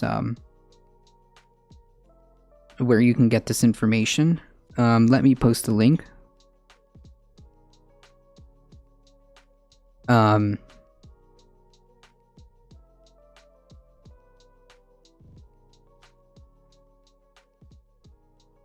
way you guys have that here. Yeah, exactly, Dustin. That's it right there. That's it. That's it right there. We say we're going to do all these things that changes and gets voters out, and then we can't do anything because, well, we tried. And then it's like surprise Pikachu face when everybody who thought that they were who you know, went out there to try to make this country better, were told that we're going to make this country better, who told that we're going to try to get like some type of modicum of change, gets none of that, and then they stay home. God, this is so frustrating. So all that happens is you're just making the problem worse. You're making the problem worse, okay?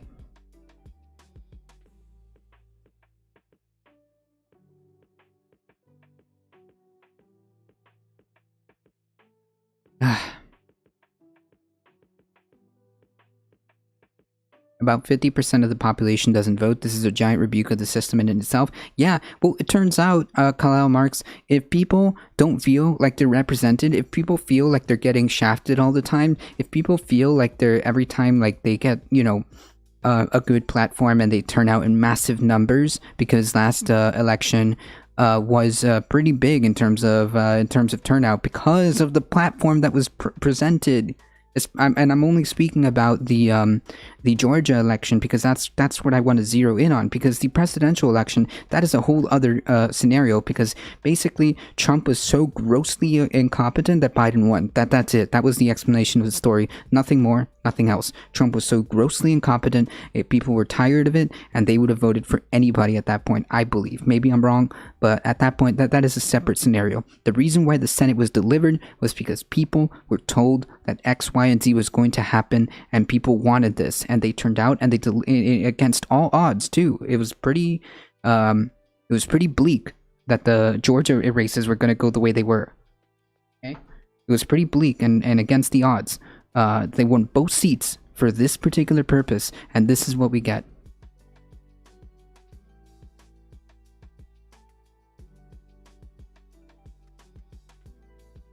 And so, yeah, exactly, Kalo. Yeah, it is a rebuke of the system because, well, it breeds apathy. Okay, in order for you to have, a good functioning democracy, you need to have one of the three pillars is inclusivity. People need to participate. But if people don't want to participate because they keep continuously getting spat on, or their backs being turned, or not listened to, or shafted continuously, then they don't show up to vote because they don't feel like they're being represented. And a lot of that has to do with how the two party system works, and B, sometimes even the electoral system. Okay, can we just blow out the Democratic Party and start fresh with a new party? But instead of being led by corporate shoulder wealthy elites, it's ran more by democratically and only progressive environmental reasons and more corporate power controlling. It's a party for the people's interests, all of the people's interests. While I agree that I would love to have a party that actually listens to the people, a party that actually runs and then tries to deliver the platform that they run on, I don't know how we bring that about. As of yet, I still haven't wrapped my head around what the solution would be.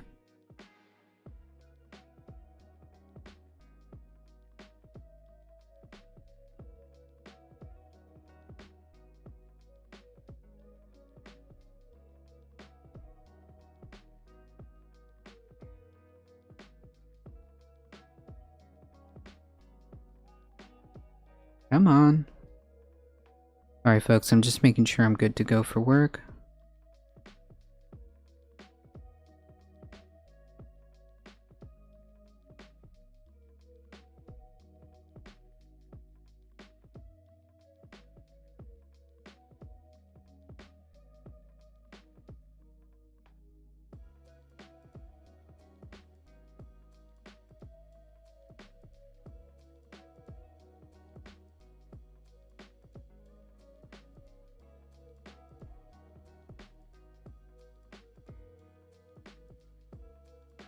Okay, cool.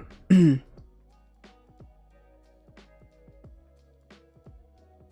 mean, throughout history, there have been parties that come and go. It's just literally enough people to say if a certain party, the Whigs used to be a thing, and the Democratic Republicans too. I don't think we can get rid of the Dems, and then magically the Green Party would be a good party. No, not the Green Party, but a alternative Democratic Party, I guess, that replaces it. But like, wouldn't then be the strategy to just continue to push progressives through the primaries and then try to like continue doing that way? I mean, like, there are some W's that have been achieved because of this. I'm not gonna lie. There have been some W's that have been achieved. I think that the biggest way of the biggest example would be somebody like Bernie Sanders, right? Although he is an independent, he does caucus with the Democratic Party and can swing and sway the way the party goes. There's only one party in the United States, the Property Party, and there's two right wings, the Republican and Democrat. The Republicans are a bit stupider, more rigid, doctrine, laissez-faire. Capitalism, and the Democrats were cuter, prettier, and a bit more corrupt until recently. More willing than the Republicans to make small adjustments when the poor, black, and anti-imperialists get out of hand, but essentially there's no difference between the two parties. I mean, there's some elements of the Democratic Party that are indistinguishable, but I don't think that's like the whole of it. And that is why, like, the Democratic Party is certainly much more pliable, and there are palpable W's that can be achieved. But I just don't know the real solution, to be honest. What to do with like the electoral system? I think an idea is to try to get ranked choice voting across the different states. There are some states that do it, but if we can get a majority of states to do ranked choice voting, I think that could democratize our electoral systems a little bit better. And I think that we need to focus and acknowledge the importance. I think we need to focus and acknowledge the importance of local elections. okay? Steve Bannon is a far-right strategist. He knows this, okay? Do not cede that tool when you have it. Already have popular vote for ideas that the progressives, they just don't have the support of the older Democrats and wealthy. Yeah, sometimes that isn't true. That's credit for it. We're seeing it here, live in 4K.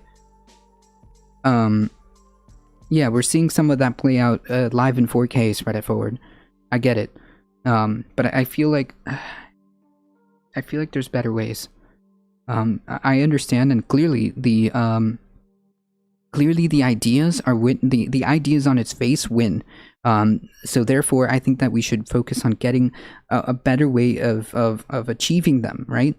One of those ways is focusing on local elections and focusing on ballot initiatives that don't have a party tied to them, right?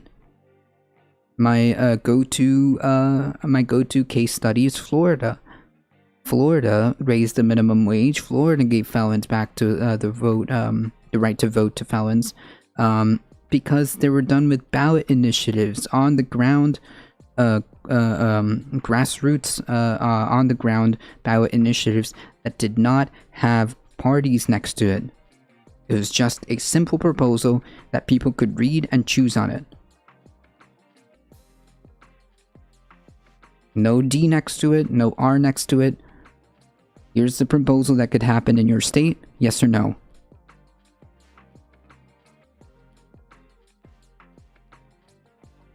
So these are ways we can score palpable W's. Here's a way we can score palpable W's in doing things like ballot initiatives and focusing things like on like local elections. The Green Party is pretty close to what I'm talking about, though. Yeah, I mean, like the Green Party has its own issues.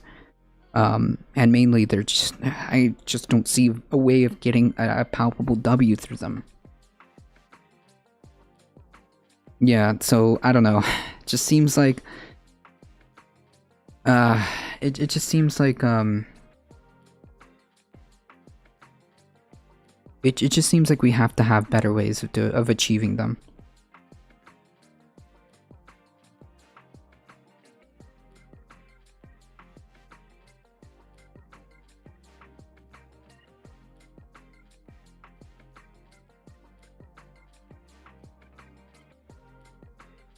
Huh.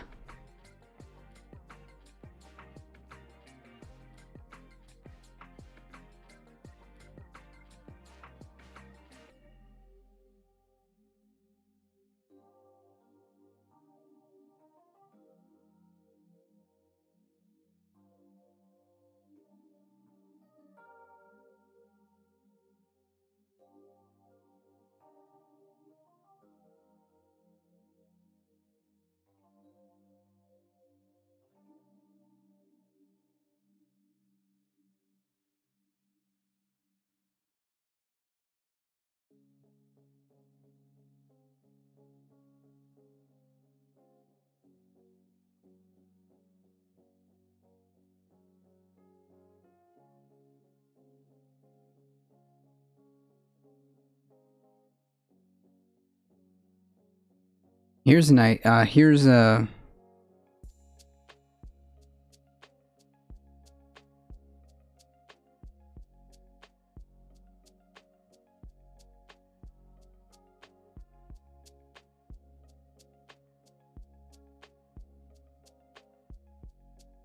Oh, never mind. I'm doing fake news. Hold on.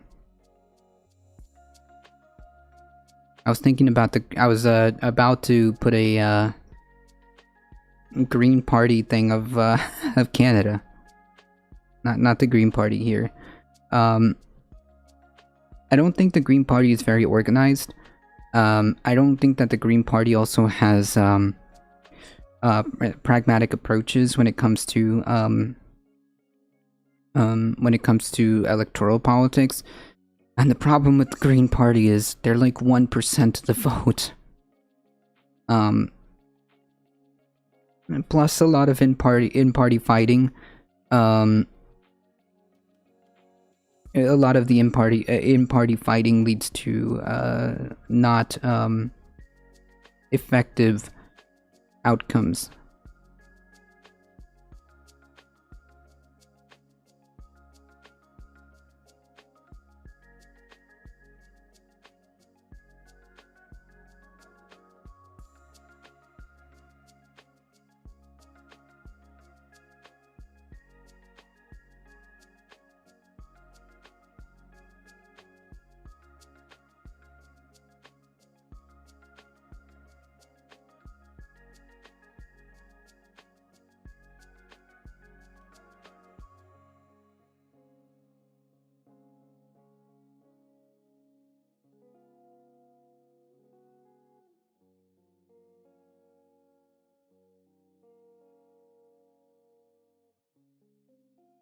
Well, yeah, you can't get more votes.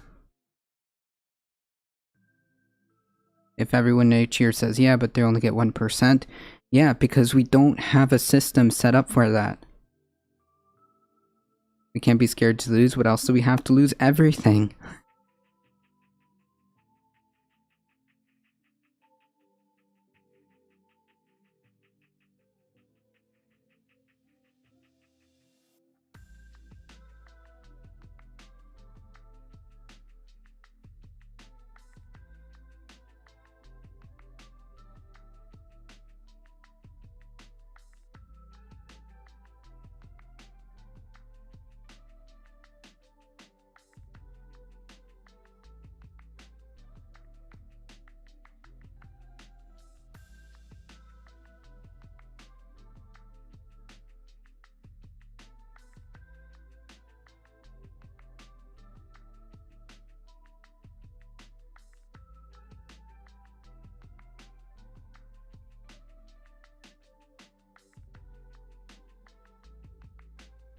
If Dems and Republicans are still in charge, in 10 years, consider humanity toast. I feel strongly about that.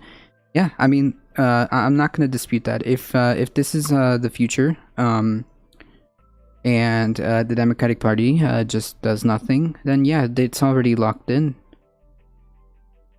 My critique with the Green Party is that by definition is anti-pragmatic, and I think that what they should do is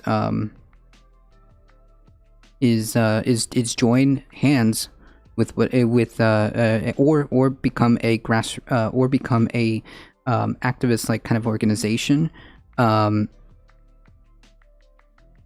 activist organization, because like I feel like sometimes they're super their involvement in elections quite often sometimes like torpedoes elections for and delivers elections for like for Republicans sometimes, not always, but I feel like they could do much more if they would focus as like an organization rather than as a political party. Because I'm not exactly disagreeing with some of the stuff that they say. I'm not exactly disagreeing on the fact that we need to take into consideration the climate as part of our economics. We need to take into consideration ecological justice. I'm not opposed to that in any way, shape, or form, but I feel like they can use that energy. Remember, we just read in the IPCC report, it only takes 10 to 30% of the population for something for behavioral changes to happen. If they can take that energy and start creating and acting as an organization to get people aware and use that influence, I think they would be much more effective, because this particular system isn't set up for this, okay? Unless we change it, unless we start moving into a ranked choice voting system where you could actually have somewhat of a alternative, right? Unless we can have somewhat of an alternative, we have to change the way the electoral system works, and currently it's not really set up for that. And I think that if we want that to happen, we've got to use electoral and ballot initiatives. instead of a third party, right? Unless we get ranked choice voting, in which case that has an ability to maybe have its chance. But other than that, like, I don't know, because like we're not receiving any palpable W's, even though some of their platform is good, even though I agree with the ideas that they have. I need W's, okay? And like you said as well, we don't really have the commodity of time. So like, I don't know, like, I feel like out of all the times that the Green Party has been alive, I don't really have that much W's. And the yeah, focus on local politics instead of presidential, and the resources could be better spent that way. I think the resources should be better spent in just flooding all of their resources into education and organizing. That's what I think they should be doing: education and organizing, because it seems like some of their ideas are on par, but they just don't have it in terms of like the electoral side, okay? And it's wildly inefficient, and all it does is just nothing. That's the problem. Where are we going with this? Where are the W's that we can present, that we can put on the board, that we can put points on the board? I think that they should repurpose and reorganize and become a organization of political actions and of education about climate change, until we can get a system that would accommodate multiple parties, which I don't think is happening anytime soon.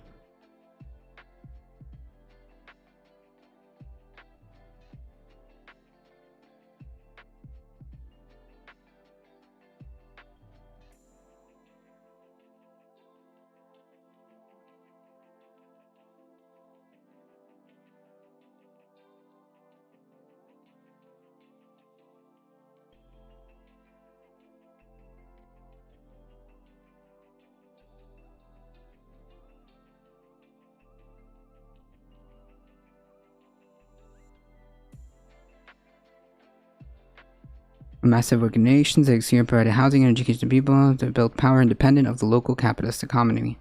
If we educate and organize, we miss the part where corporate and political power still control the actions of everyone. We can organize all the people together and still be controlled by the people in the buildings, the right to paychecks. Yeah, but that starts to fall apart when there's more people organized. I don't think that that's necessarily the way. Because that wouldn't the massive organization begin to tilt that, instead of it being the political class, the people who own everything, all of a sudden that they don't have the same power. I think that the more people are working together as one, the more that starts to tilt and balance itself.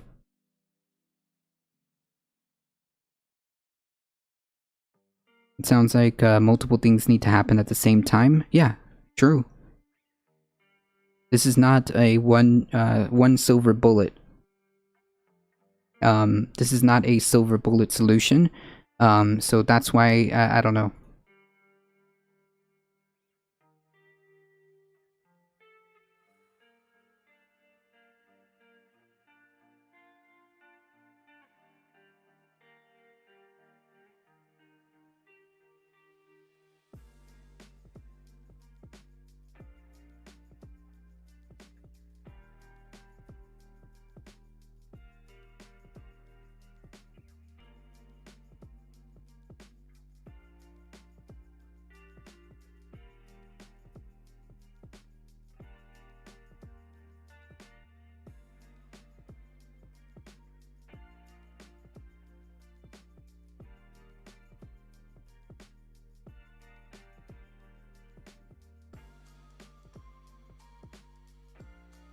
Why don't you just press the easy button?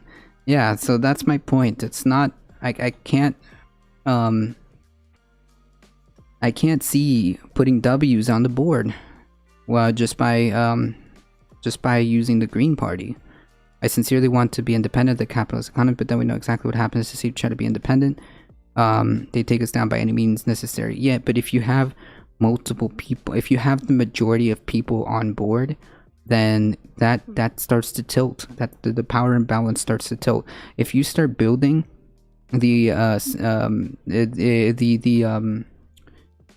alternative in parallel, if you start advocating for and you start doing things at the local level, like organizing communities, and for example, if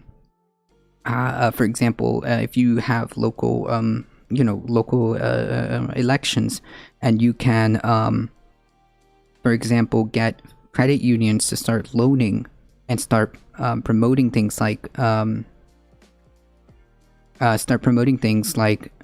worker co-ops. You're building the system in parallel, and if it works, more people will see it. Thing is, you've got to have like a way of doing it that will have fruit. The ending of the U.S. capitalism will have a massive effect on the ability for the rest to be overtaken. I think it makes sense. Education without action doesn't make change because the government officials don't acknowledge that the need is prevalent in their community. Action without education doesn't give the officials the path. Stop it. Hold on. Doesn't give the path to a solution. True. So, like, the idea is to just build it in parallel, okay? If you believe in worker co-ops, and you believe that this is the type of stuff that will work, then you've got to build it in parallel, right? You've got to push at the local level, or push ballot initiatives that will promote worker co-ops, as an example, and promote unionization, and the bigger entities that already exist, such as Amazon. Those will be promote unionization within those organizations, and show that it works. This is how you do it. I'm not sure, or nor do I have the belief that it is up to a certain political party, which is what I'm trying to get at. Spread it forward. However, it is going to require, so things like climate change are going to require political change. But right now, the time frame that we have is not allowing us to even entertain the idea of like the Green Party or anything like that getting into power. Ooh. Alright, so I need to finish this because this is incredibly important. And I think we can finish it. But unions are undemocratic. Why am I paying for my rights to be uninsured? To be insured, true. Effective international cooperation includes financial flows, technology development, and transferring capacity building for developing country parties, particularly the least developed and most vulnerable, can support ambitious climate goals. New forms of international cooperation have emerged since AR5 in line with our evolving understanding of effective mitigation policies, processes, and institutions. High confidence. International cooperation is a driver of enhanced ambition and is a prerequisite for the fulfillment of many national pledges. International cooperation enables the strength and strengthens national and subnational action at multiple levels involving diverse actors. The Paris Agreements enhance transparency-related requirements, and the increased information flow enables adequacy assessments and comparisons by diverse actors at multiple levels. The extent to which transparency requirements lead countries to increase ambition of and implement their pledges will depend in part of the successful implementation of other forms of international cooperation. Transnational partnerships involve a oh wait, I think we did this. I think we already did this. Okay, speed run. Financial flows fall short of what is needed to achieve climate goals across all sector regions. The ability to mobilize finance varies substantially by country, resulting in varied outlook for the accelerated development of funding. High confidence political leadership and signaling, along with the fiscal interventions of central bank regulations, can facilitate and central bank regulations can facilitate the role in financing and tackling climate change. Medium confidence. Current financial flows across all sectors and regions are not consistent with climate goals. High confidence, in particular, international climate finance flows are not on track to meet goals established under the UNFCCC, including mobilization by 2020 of 100. Oh yeah, we already went through this. TLDR, we're not pouring into more finance. We're not throwing in nearly enough resources at it. Oh yeah, here we are. Aligning with the financial sector and real economy regulation will facilitate an accelerated transformation of financial sector. Relying on financial sector regulations and the financial sector's own initiatives, it is unlikely to result in the substantial progress in the short term. Medium confidence. Credible signaling by governments and international community reduces... reduces uncertainty for financial decisions and closes transition risk gaps. High confidence. The role of financial sector as an enabler of climate action can be strengthened through political leadership and intervention that ensures an alignment between financial sector and mitigation policies. Given the inertia of the financial system and vulnerability to physical and transition climate risk in terms of financial stability, as well as current lengthy cycles between the commitment and disbursement of international public climate financing, short-term action is required to meet 2030 funding needs. True. So TLDR,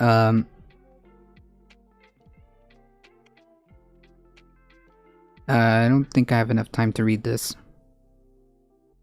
The development and transfer of climate technologies can help achieve climate and sustainable development goals.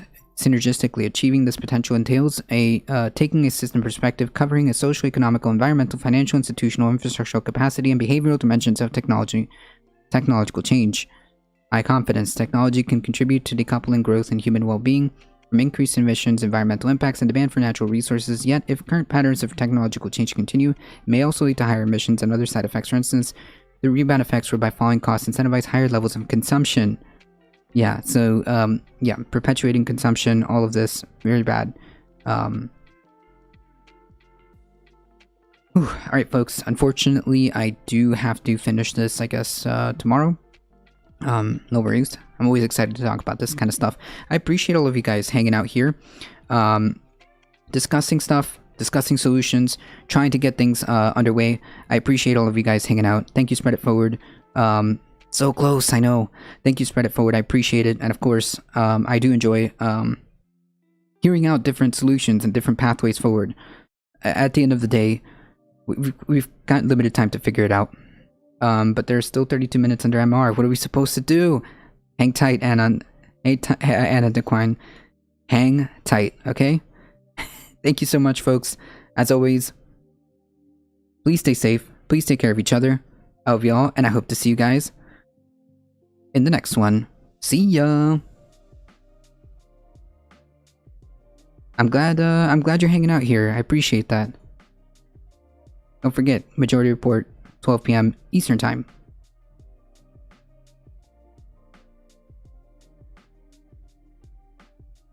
Ben is on, so let's hang out with Ben. I'm sure we'll have fun there, absolutely. Ben is a galaxy brain individual. So hang tight with us, folks. We're heading out. Have